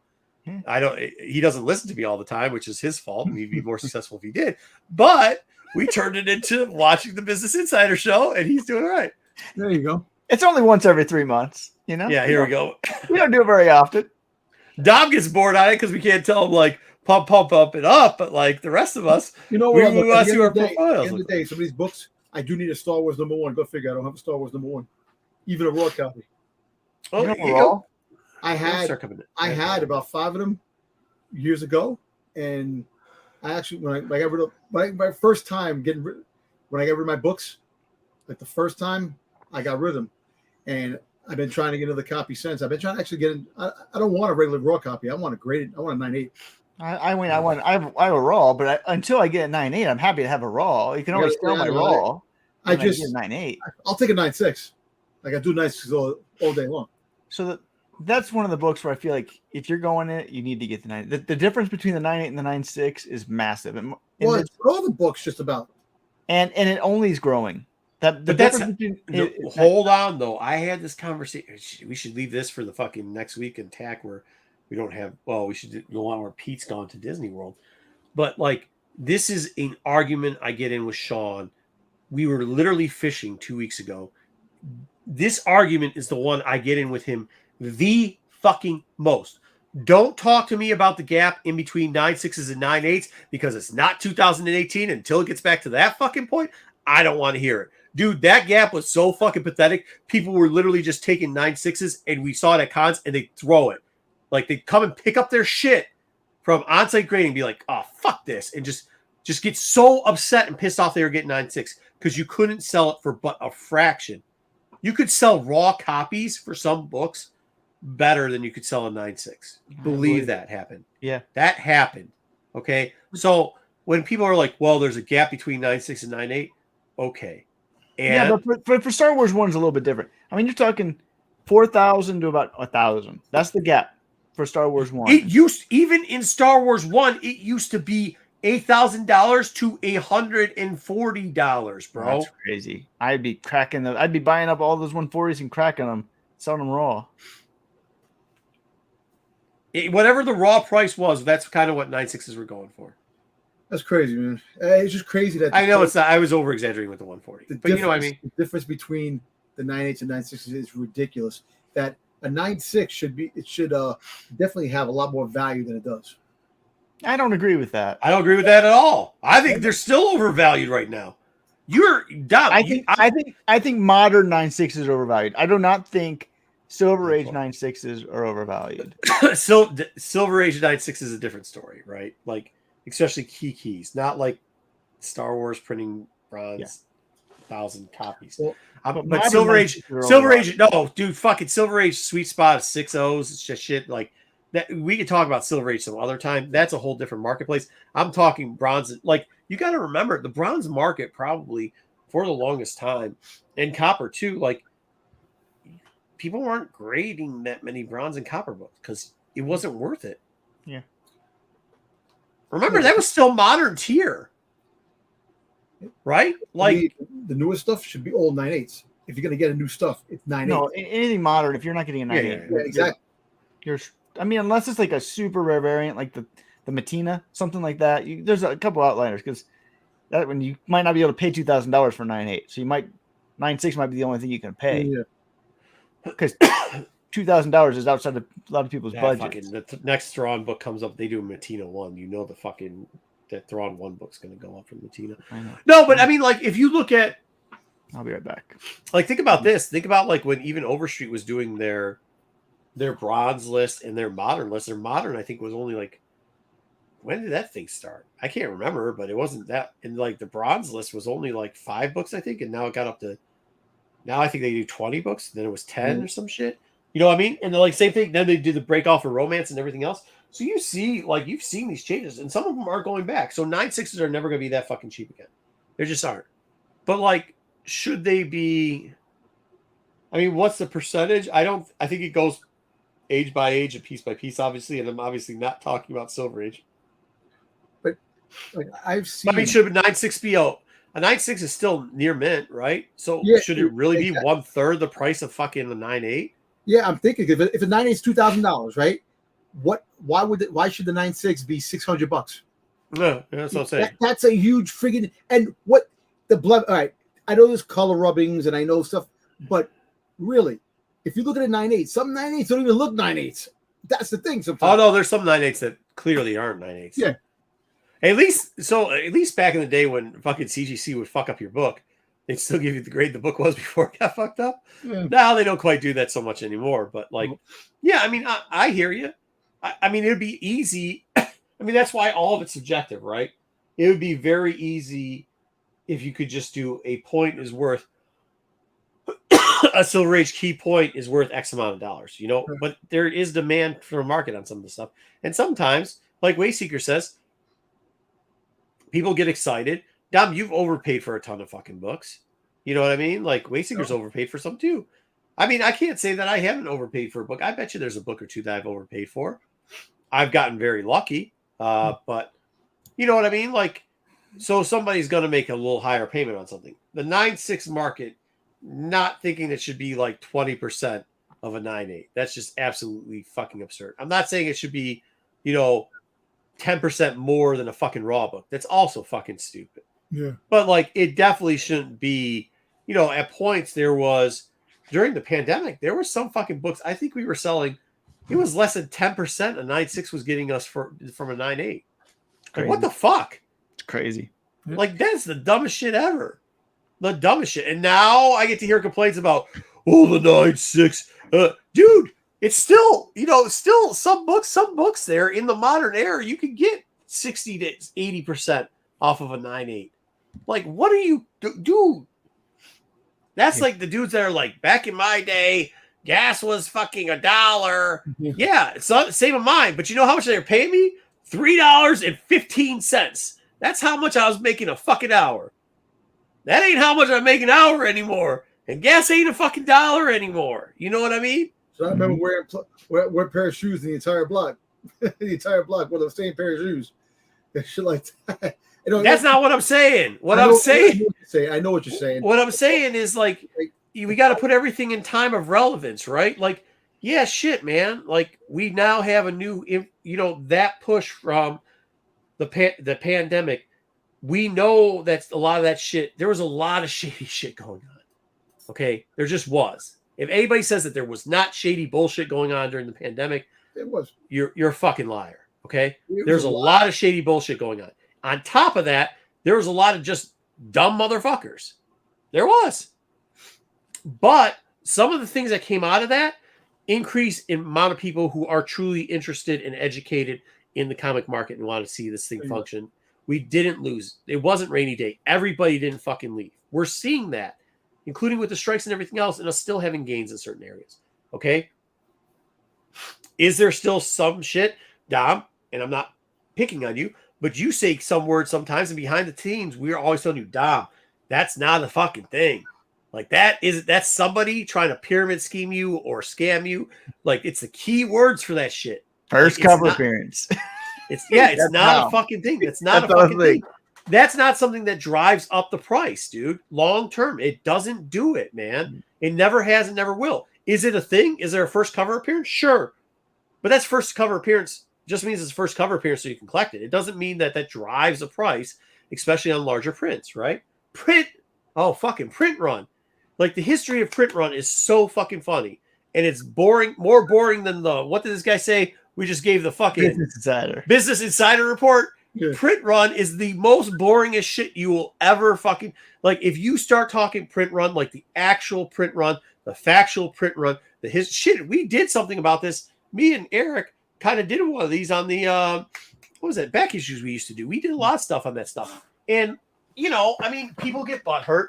People talk shit. We can't just, look, we can try to hide it, but you see people talk shit about us. Like, you know why they do? Because a lot of times we say stuff that people don't want to hear because the truth sucks, man. It does sometimes. Like, if you're trying to scam a motherfucker, this is not the channel for you, because we speak truth to facts, and we've been doing it for a very long time. Okay? So when we want to talk about print runs, it's like the dollar gas. No, actually, I think gas when I first started driving was 82 cents. Either way, I was getting paid, and I do think that fucking minimum wage, which I was getting paid, was $2.75. Not to date myself or anything, but I'm just saying, like, at that time, that's what that was. That's not what it is anymore. Look, were you 2 years old when you were getting paid $2.75 an hour? No. Okay. Because it seems like because I was getting paid a lot more. I'm older than you, and I was getting paid a lot more. Yeah, but you're in New York, different market. Oh. Different, yeah. Okay. How much was gas in New York back in the New York City? I think gas in was, the- I in the remember 90s. 89 cents a gallon at one time. So Yeah, it was- but when? back in the 70s. Yeah, but see, no, that's what I'm saying. Like, gas wasn't that. No, that's what I'm saying. Like, gas wasn't that. It wasn't the 70s, bro. So I'm just saying, like, that's what it was. I mean, then Michigan ended up passing a state tax on gas and shot up from dirt cheap to fucking dollar.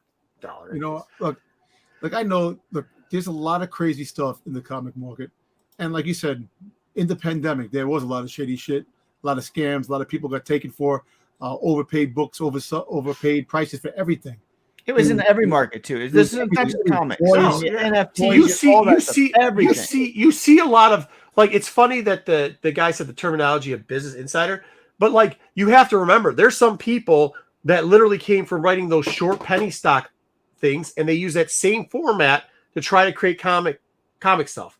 There's ones that had the card epidemic where they pumped and dumped that shit, and they came into comics and they try to do the same fucking thing, and they have gotten away with it. Like, for a point, like, it always comes back and hits them. Like, and some people, because you can use buzzwords, you can cut down. You want to talk about the print run, even the print runs. The guy who did the biggest comic run admits that his print run was much like the Nielsen ratings.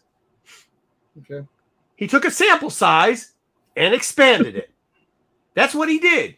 It wasn't like he went to the publishers and got the fucking print run. He didn't do that. He's openly admitted it. It's not, and he's not lying, and he's not trying to hide that data from you either. That's why he started, after everybody was giving him shit about it, putting that little asterisk, these are estimations. And then we fucking had to ruin that shit because every dickhead who sits in his fucking parents' basement and wants to create some fucking shit ass content on IG going, this guy's full of shit. That's not the actual fucking print run. No shit. He put an asterisk by it. But now the guy doesn't want to do that shit because you're fucking trolling him and trying to release their fucking real information, dude. So that's where we get it, because we get shitty ass people that this fucking community supports, and then we lose good things. We can't have nice shit because at least Comicron gave us a rough estimate, okay? But you also have to remember what that was. When we're having 6,000 comic book stores opening for LCS, and now we're down to 3,000 brick and mortars, which is very interesting what they consider a fucking brick and mortar now. Yeah, right. Print runs of 1 million aren't going to fucking happen anymore. You're not having fucking 2 people sleep outside for 2 nights for the death of fucking Superman because everybody thinks it's the newest Beanie fucking baby. That shit's never coming back. All right. So you have to put it in the right context of what we are. So when we talk about the comic market dying or doing super good, guess what? It's cyclical. We see this shit all the time. And for some of us, this comic market hasn't been bad. But there's a lot of people who will act like it's good and they don't even sell books. You know what I mean? So sorry, I just got a soapbox about Business Insider. But I mean, that's all I'm saying. So like this last segment, yeah, it might have been, some people might have found it very, I don't know if Business Insider is a good thing or not, bro. Like, that doesn't sound like that dude was giving us a compliment, right? Like, no, is that a compliment? I don't know. But we want to give the people out there the data so they can make educated decisions. That's the key. These are the books that I think if you're looking long term, these are the keys. Whether whether it's the right time to buy, whether it's not the right time to buy, that's up to you to decide. But we want to give you the data on what are some of the key books on Star Wars and what are they going for, and how are they doing over the last Please, BK. year plus. Look, BK just started getting comics. He thinks he knows the fucking world. But this is, I'm sorry, Brian, I didn't want to address the print run thing, but this is it. That's why print run, they've changed that over to a fucking different world. Like, print runs do not fucking matter. It doesn't. The print run doesn't fucking matter. Well, listen, that's over exaggerated. I mean, it matters, but like it matters this much because you can have a 10-book print run, and if nobody knows about it and nobody gives a fuck about it, then you got 10 books, bro. Let me ask you a question. If you look at the print runs, right? First appearance of Boba Fett, issue 42. Here he goes with print runs, right? Compared to the first appearance of Wolverine. The print run. What's a smaller print run? You think the first appearance of Wolverine was in the 70s, right? And the first appearance of Boba Fett was in the 80s. The book of more Boba Fett. More because it's more is the 80s. All right. No, because the title was number 181 in the Hulk fucking run that was going on forever. Yeah. And the other one happened to be Star Wars, which overproduces fucking everything.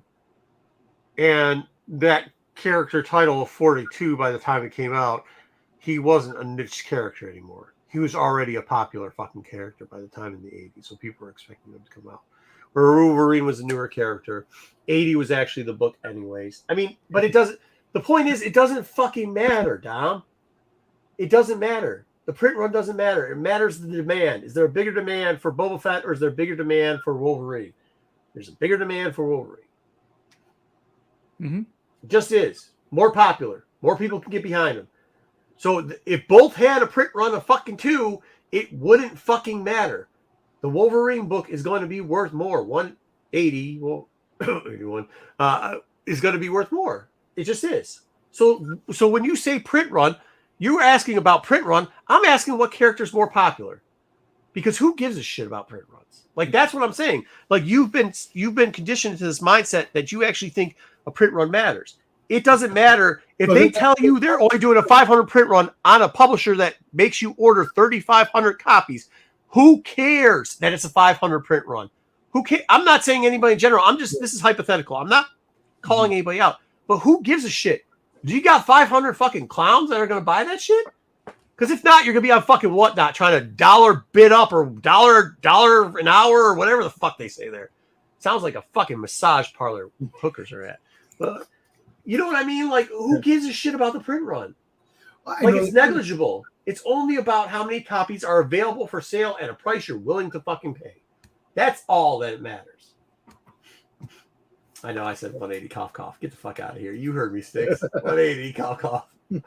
No, but I mean, Dom, that's the truth. So when I hear you say stuff like print run, it's not that I'm trying to be a dick to do this to you. But BK apparently is a fucking scholar, so he'll back me up on this bullshit. But yeah, print runs, it doesn't really matter. Like, it does not matter if somebody tells you there's 500, 5 million, or 5 fucking thousand. But I know the print run means nothing as a popular character. Wolverine has been overused all over the place. He's also fucking popular as a motherfucker. I know he's popular, motherfucker. But also, I don't know if I agree with that. Why do you say he's overused? If people like the character, why not use the character? I mean, you want them to use Boba Fett everything. And they don't, but that's why. I'm just saying, in the grand scheme of things, like, in the grand scheme of things, Marvel and mutants have a bigger reach than fucking Star Wars. And this actually gets back to the point, Dom. And Wolverine, Wolverine is just a much bigger character to the Marvel universe than Boba Fett is to the Star Wars universe, because Boba Fett plays a really small role in the Star Wars universe. But once again, that's where it doesn't matter what the fucking print run is. Like, because it's the popularity of the fucking character. And that's where when we talk, and this goes back to us talking pre-show. Holy shit, we're still going. This goes back to us talking fucking pre-show, where you're like, oh, well, if Disney comes out and says they're only doing 8 projects, you're like, well, I mean, Star Wars should get 4 of those projects. Why? Star Wars doesn't produce the fucking numbers that Wolverine's going to produce. That Marvel produce. Shit, it doesn't produce the numbers that fucking Disney does. Does Disney have Bluey? Is that a fucking thing? What's this fucking Bluey thing? What's Disney have? Whatever Disney, My Little Mermaid. Who gives a fuck? Thing that Disney has. Huh? Bluey is bigger. Bluey's bigger than Marvel. Bluey's bigger than Star Wars. That's what I'm saying. So why won't you put money? I know, but I'm just I want more Star Wars. I want more Marvel. That Loki show's fucking dope as fuck. But what I'm telling you is that profit is Bluey's some stupid shit that one of my kids does the dance. There's like a dance fucking thing. Yeah, she's cute as fucking. And it sells all the toys too. Yeah, that sells everything. Bluey. And that's all this is about, is selling fucking toys. Look at your fucking wall. I know. I mean, no, I mean, like, that's what it is. If people it's just a month. I know what Star Wars is a smaller niche than Marvel. I know Marvel has characters, but if something is popular in Star Wars, why don't they just freaking mass produce it and make it like a Marvel book? Like a Marvel book. Fucking Spider-Man sells. There's not once again, it's the same reason why you see fucking people selling exclusives and then the motherfuckers are on fucking trying to sell them on Next Door or whatever the fuck. Because there's not enough fucking demand for them, bro. You might like that shit, but that doesn't mean Tom, Dick, and Harry like it. They And don't. Also, you got to remember the difference. And JG's talked about this many times. Star Wars fans, in general, they prefer books over movies. And books over comics, I mean. Star Wars fans for sure. prefer books over comics. Right. Marvel fans are the opposite. They prefer comics over books. I mean, it's not like absolutely. Marvel doesn't do nearly as many books as Star Wars does. No, and they all end up at Ollie's. I mean, they just don't do the same. Star Wars fans love books.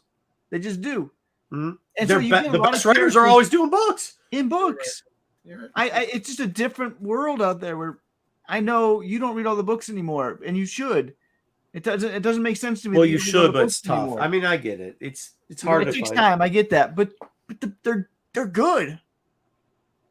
And that's the part of Star Wars that is still good. Like, I mean, that's it. Like, that's. I mean, they obviously aren't producing enough books because they keep selling those motherfuckers out, and you can't find them in stores. And there's a Kira book, which is a character that's small, and that book is flying off the shelves. I saw it on the list of like New York bestsellers. Kira, a fucking C-rate Star Wars. Right, but you didn't buy the book. I mean, you didn't buy the book yet because I haven't had time to get around to get the book yet. Partying too much in New York Comic Con. No, because I haven't had time because I'm busy with other shit. No, we know. I think I'm a damn comic. The Kira comic is not going to sell nearly as good as the Kira book. Yeah, it doesn't. The Kira comics don't. But they use poorly. Like, you see, that thing that sucks the most. You got Kira trying to take down 2 Sith Lords, right? But at the same time, she's a criminal organization, which should have freaking goddamn talked more about that criminal aspect, not taking down Sith Lords. But, dude, you're going to sell a book for, what do fucking books cost now? $24.99? Is that 25. What it is? No. Yeah, a novel. What's a novel cost? $20. Yeah. You're going to sell a novel for $20. You can print the fuck out of them in hardcover. Okay, you're going to sell 10 million copies. You're not, no matter how good the fucking story is, you're not selling 1 million comics that cost you fucking $1.50 to make, and you're selling them for $5. The retailer selling them for $5. That's after the distributor takes their fucking cut out that bitch too. You know what I mean? So what's the publisher making off that thing? The publisher making $1.50 for each. And what are you pushing out there? 150,000 copies at best. So you're selling 200 to the fucking distributor, and you got to pay an artist, an inker, and a fucking writer, bro.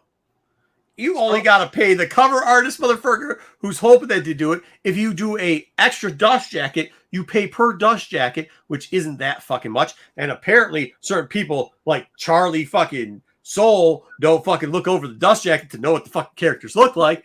But then the inside of the book could be reprinted to softcover. No, fucking stupidest shit I've ever heard. I want you to go see. You want to know why? You want to know why? Because Charlie acts like an asshole when he talks to Star Wars fans when they ask him technical stuff. He like makes fun of them. Like, don't do that, dickhead. They're paying your fucking bills. I mean, they are. So don't be a smart ass when you're talking to people. It wasn't even me. It was a couple fans of our show. Don't be bantha poop. Yeah. I'm just saying. Disney makes so much money on Star Wars books. Why aren't they going to keep making Star Wars books? They've come out with, if you look at how many kids books and young adult books and adult books, it's probably somewhere in the vicinity. We're reviewing 16 books a year. And they're making a killing on all of them. Yeah, a killing. I mean, printing those books, it's literally, it's not because there's a paper product into it, but like the actual production value that you have to pay, like what's more expensive, paper or paying an artist, paying an inker? Think about that. Yeah. Because 350 pages on print and paying it's a percentage deal off. I mean, I don't know all publishing's inside and out as far as novels work, but I do know about comics inside and out and their publishing and how that works. And you sign to a book deal, you get an advance, and there's certain things they take back out, and your points aren't as high as they're supposed to be, especially when you're starting to write out. Now, some of these people over at Del Rey, obviously they get a better point system off of it, but like it's still cheap as fuck, and they're selling millions on top of millions on top of millions of copies. I know. Look, I know books do sell, but the fact is that they're more profitable. Not just sell. How many people do actually read the books? That's the thing. millions upon millions of fucking people, and then millions more listen to the motherfuckers. Yeah, listen to them, man. No, I'm just saying that. And that's free money, pretty much. Yeah, how many publishers gone under? Like actual comic publishers. Because hey, look at Penguin Random House is now selling fucking comics, but that ain't where they made their fucking money. Mm-mm. That's not even where they make their money now. You can tell because they put no fucking time or effort into comics. That's just a fucking asset that they can write off, dude. Like, obviously they don't give a shit. Yeah. So, do the books have pictures? And if not, Oh, could you learn the word? He needs to give it to the fucking guy. Come on. That's fucking hilarious. man. Ring the bell! And we got to get you reading that Kira book, though. We got to get reviewing. Well, not just that. No. I get it. It takes a lot of time and stuff. But, like, in the grand scheme of things, Dom, sometimes I think we got to realize, like, where it is. Like, and that's where, like, you think in publishing they give a shit about print count? You think they're like, oh, this book's got it. So, like, okay, let's go. You know, like, yeah, sure, when they throw in the extra socks or the bookmarker or, like, the dust jacket, I guess. But, like, you know, they're already doing the 3 books that came out for Thrawn, the new Thrawn. That's why I don't have time for video games, bro. What video game don't I have time for? Yeah. Go ahead. Sorry. Go ahead. I'm saying that the dust jacket, the covers to the new Thrawn books that came out, the 3 Thrawn books that Zahn did, the new ones. Yeah. Those books are going for nice prices. Yeah. Yeah. The variant covers for books some of those go for crazy prices. I mean, even the Latina's still expensive as shit. Even the SDCC variant for the. Oh, is he talking for novels or for comic books? Novels. What? Yeah, the novels. Yeah. Novels. Yeah. That's what I'm saying. The special. I mean, the High Republic have the variant covers. Those things go. Why is Aftershock pissing you off? I got the one with the dust jacket. The one that came with the socks.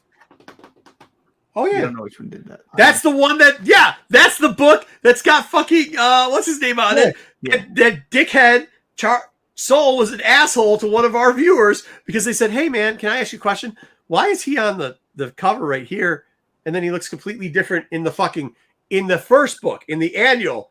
And Charles Soule said, "That's not him on the cover," and then came out with a completely different looking motherfucker in the Blade. So yeah, like, and he wasn't nice about it either. He was kind of rude. You know what? So when I spoke to him that why day, is Aftershock look, Bry, something just happened to him. He's been nice all day, and then all of a sudden Aftershock is pissing you off. Oh, that's a comic, Aftershock books. I don't know. That's why I'm asking him. What happened? Venom, did I 360 snipe you? I bet you I 360 sniped him, dude. I had to have 360 sniped him. He's mad at me because my gun skills are just fucking dope. On when's the last time you played actually a video game? 3 days ago. I put in like quick. I put in like 4 hours. I just go out there, hit a couple squeakers up, hit a couple of old dudes. They'll cry. Do a couple, 360 moves. Hit him with the pistol a couple times. You know what I mean? I'm not a riot shield guy or anything like that. But yeah, I mean, I had it. They got the spawn thing there, so I had to go through real quickly and do the whole. I had to get all the stuff. So I got spawn now, and it says a bunch of different stuff.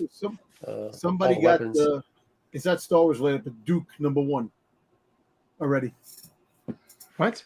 Somebody got. I don't know what they gave for the con NYCC. Someone was got a Duke #1. Okay. And Duke #1 doesn't come out until like November, like mid-November. Okay. Well, they already had those in the Commanders done. So they release things early. They already had them done. So yeah. They release books early often. I know, but it's kind of cool. Probably an ash can. Joe said it's an ash can. Okay. Yeah, they're all saying it's ash cans. Okay, ash can. So the ash can came out then, huh? Yeah, it's fine. Yeah, Cobra Commander 2, right? Yeah. I want the Cobra Commander. That's what I really want. Yeah, the Duke does. Fuck Duke.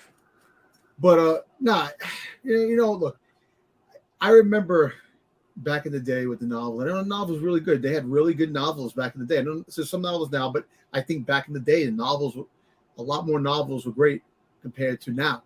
You don't read them, Dom. You can't say that. You can't say it. You haven't. That's not true.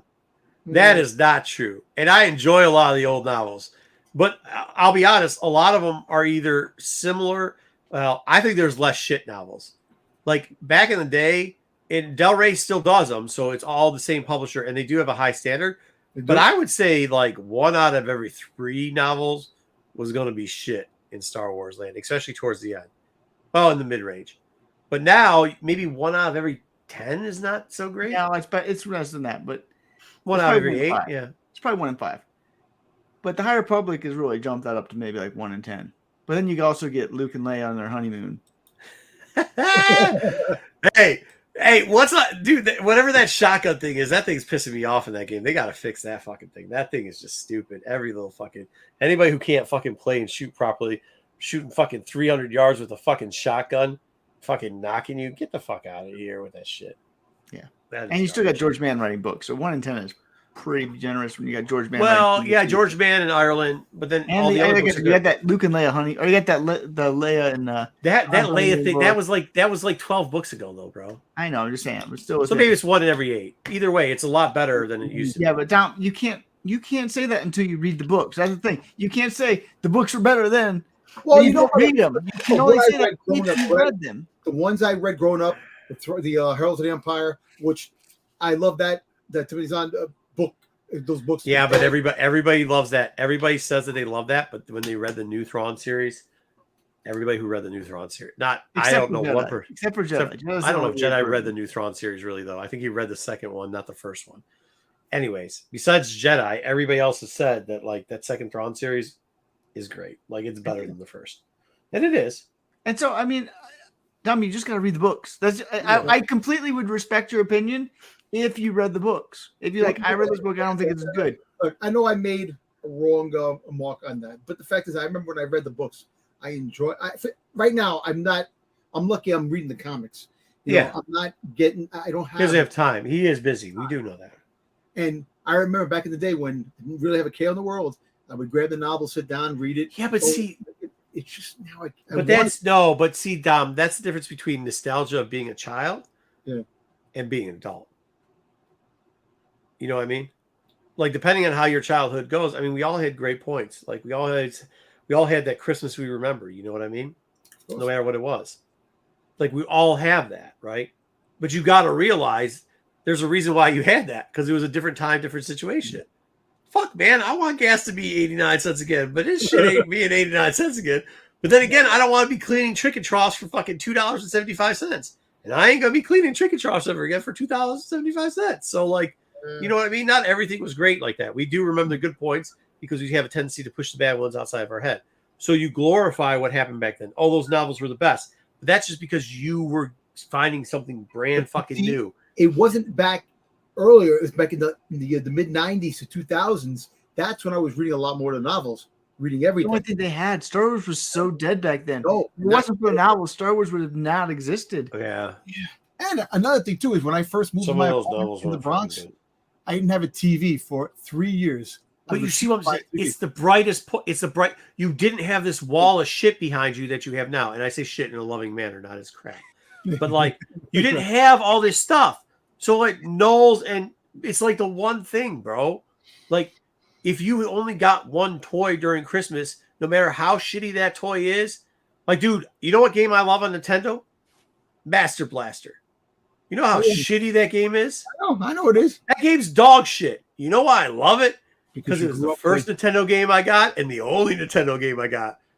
So that was it. That's the shit for me. I know that game was dog shit. I know that game to this day is dog shit. I love I love that motherfucker. You know what I mean? Growing up, I had ColecoVision. My favorite game in ColecoVision was Congo Bongo. Yeah. I freaking love that game. Dog shit game. Yeah. I loved it on Coleco. But that's what I'm saying. Like, you're still looking for that type of feeling, and maybe you're having a midlife crisis or an afterwards midlife crisis. I get it. Getting older sometimes for people. I am. I will not deny that. But and I know that every people's not gonna be like me. Like I'm like Wayseeker hates fucking Santa Claus. Nostalgia just ain't a shit for me. Like it, I get it. I liked it back then. I'm gonna like something new. You know what I mean? But what are you laughing at, Wayseeker? You compare nostalgia to Santa Claus. yeah. But my point being is like that's where when you talk about your fandom too, and I think that's where you get in some of these holes with it, and you get caught up in some of these fucking words, like thinking that print runs really fucking matter, or manufactured scarcity, or this and that shit. Like that's where it gets people in holes. And like, I love it. I love Dom. This is the thing I love about you. I love how you still have that childish like excitement, but it also sometimes can be detrimental because it gets you. I mean, I don't want you being a curmudgeon like fucking Wayseeker. Nobody wants to be like that fucking guy, right? Come on, nobody wants to be like Wayseeker. No, Everybody wants to be like person. Not one person ever has said, "You know who I want to be? The curmudgeon who hates Santa Claus." Nobody's ever said that Nubs. shit. Give me Nubs. I'm the only one that loves Nubs on this show. You're a mean one. Yeah, the troll guy. How do you call the Nubs lover? No, come on, you troll the fuck out of here. But dude, what I'm saying is like sometimes you got to be a little bit more even on it. Right. I only had GoBots. I had a couple Yeah, me too, bro. Nubs. You know what? So good. Except for one, I had a Bumblebee from Japan. I had Sidekill, the leader of the bad guys in freaking GoBots. Come on. Also, which was the one that was the car that's black and red? And then there was a car that was like a fake Ferrari or Firebird. I had those two. Oh, GoBot. It wasn't a Transformer, I'll tell you that. No, I know Skids is the Camaro. Yeah, it must be. One looked like a T-top, and the other was a Firebird. The GoBots, Remember that? Turbo. That's right, Joe. Turbo. Thank you. Go ahead, I don't know way Wayseeker. too much about all this stuff. This is why Wayseeker got spoiled as a kid, got all the cool shit, so he's like, yes, Sam's there. I don't have any of this stuff. No, Actually, I don't even know what GoBots are. Wayseeker was the pride. I've never owned a GoBot. I don't even know what a GoBot is. And That's right, because you were Amish and you were eating summer meats or dry whatever it was, rotten salami, rotten bologna. I got some trail bologna today. I'll be right back. That is absolutely. You are not pulling your trail bologna out. Do not pull your trail bologna out. Nobody wants to see your trail bologna, bro. Yeah, Sidekill. Sidekill is I love Sidekill. Yeah, but I mean, a picture of Sidekill getting destroyed by Megatron, getting ripped apart by Megatron. What? There was a picture. Somebody had a picture of Megatron ripping apart Sidekill, saying butter turn. Yeah, I swear to God, one day he's gonna come out. One day we're gonna get back of pictures of fucking Wayseeker as a kid, and it's gonna be him in in an Amish. Wayseeker as a kid. His hair was still that way, like that. And his Amish style. He's got like it. You know what I mean? He's got like the overalls. He's walking. He's dressed like a 50-year-old when he's like 2. He's got black. Troyer's trail bologna, genuine trail bologna. This is the only type of trail bologna you need. Troyer's is the way. Nobody's eating that horse shit. Nobody wants diarrhea. So good. Nobody wants diarrhea, dude. It's so good. Trail bologna. But you have to get Troyer's. It's the way to go. Yeah, I mean, it's probably made out of horse's penis, horse's like circumcision stuff, like the skin. So probably not getting that. That's the only picture left over from the cow that hasn't been used. The foreskin. What is that, dog food? Right. See, everybody wants to be Wayseeker. Nobody not one person's like, I really want to shove some trail bologna in my gullet. Nobody there saying that, bro. Hey, were you? Hey. Wayseeker. Wayseeker. I'm not going to ask you if you were Amish when you were a little kid, but let me ask you another question. Did you wear like flat black shoes that looked like they were on a 60-year-old, and maybe like a white button-up collar shirt when you were like 1 and 2 and 3? I can't confirm. Yes, you know how to do it. I fucking no wonder you hate them. I get it. You get trail bologna for Christmas, of course. You fucking. Oh, now it all makes sense. Yeah, I'm glad he kept his pants on too to show that. He just called that mud butt. That's straight mud butt. I don't know what mud butt is, but I'm gonna start using mud butt, Bri. I'm confiscating that word. Of course. Yeah, Pilgrim shoes with the buckle. So the Ash Can Cobra Commander is all bids. The Duke. Tom, we're talking about other stuff here. Tom, we're talking about trail bologna and Pilgrim shoes, not fucking ash cans at this point, dude. I don't care about. So if you can't buy it and make money off it, I don't want to use it. Oh man. Put it away. Yeah.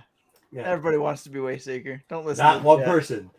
Dude, Yo. one person in the chat, please make Wayseeker feel better. In the Halloween store, they What's got Kingdom Halloween Chili? costumes, Wayseeker Halloween costumes. I'm trying. I'm gonna work on.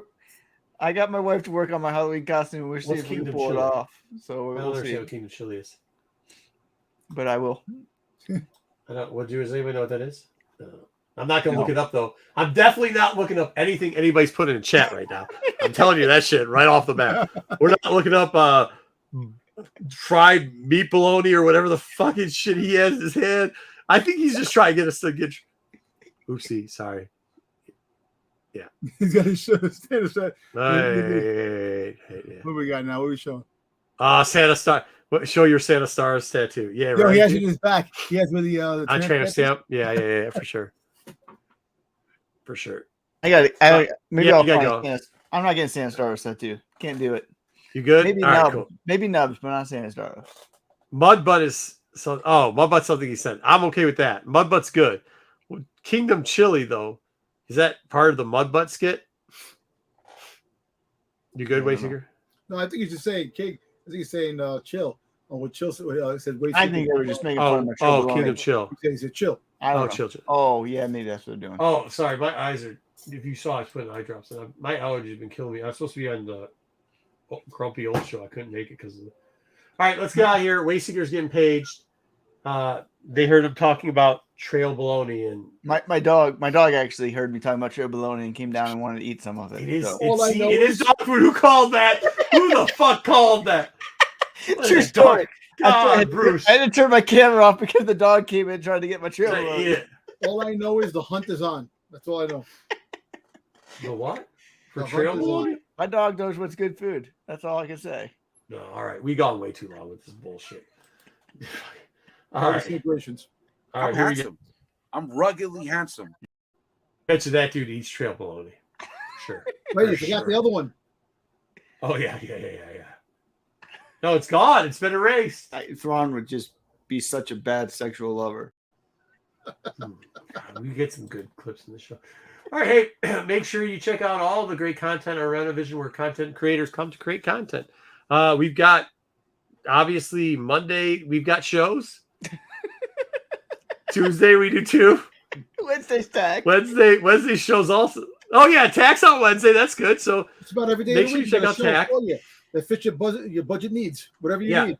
whatever you need. Thursday, we got something going on Thursday. That's We what we usually tape the old men on Friday. And tape a hot man. Yeah, make sure you're That's the checking that best out. show. Joe's doing a and the great job. 10. over You got the top 10 on Friday. right, we got the top- at the end of the week, top man. 10. The end of the week.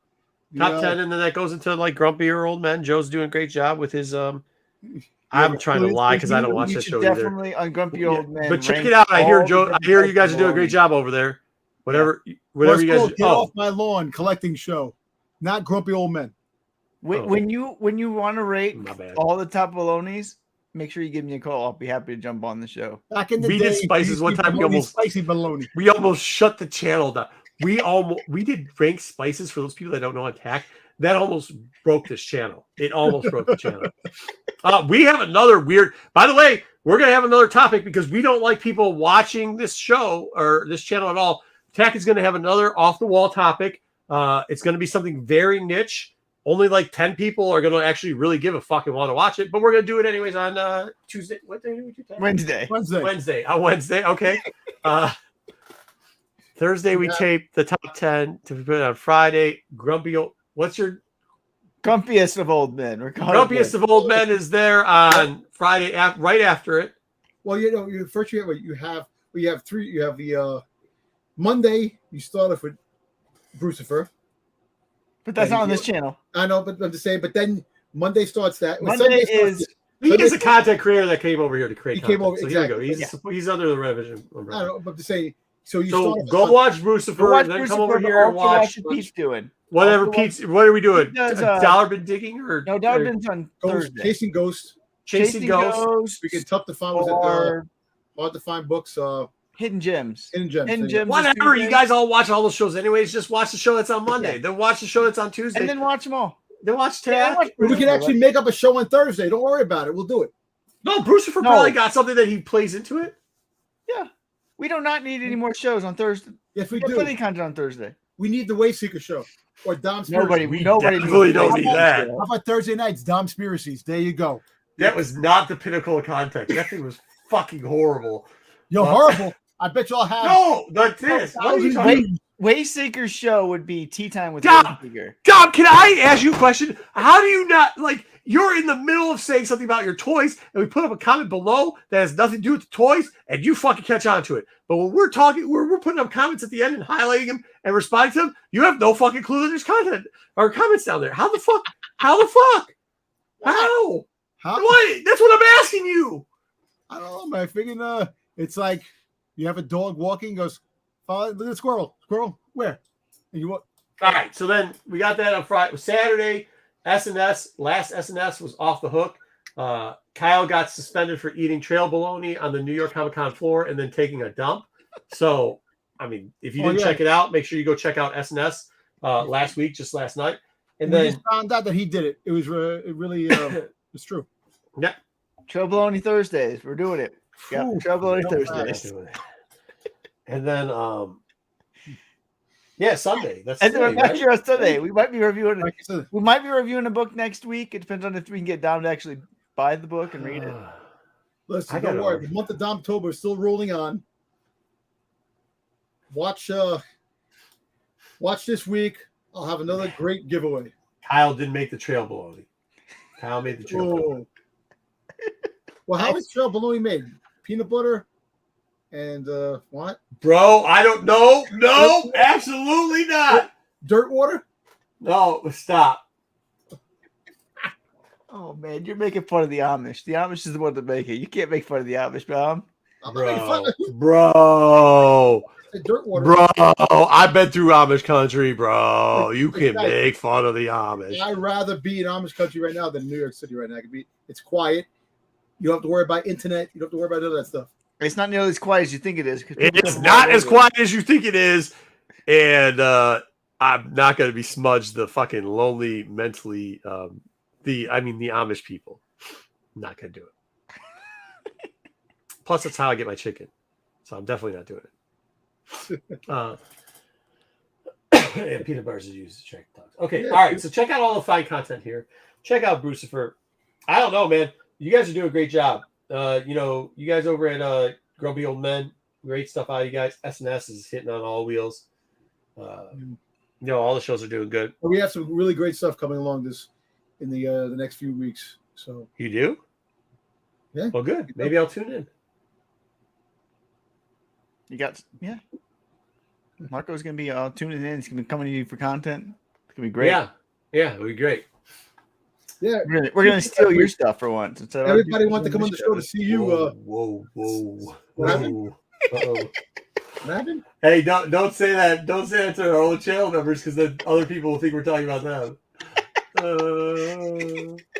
He said nothing. He's joking. Kinda.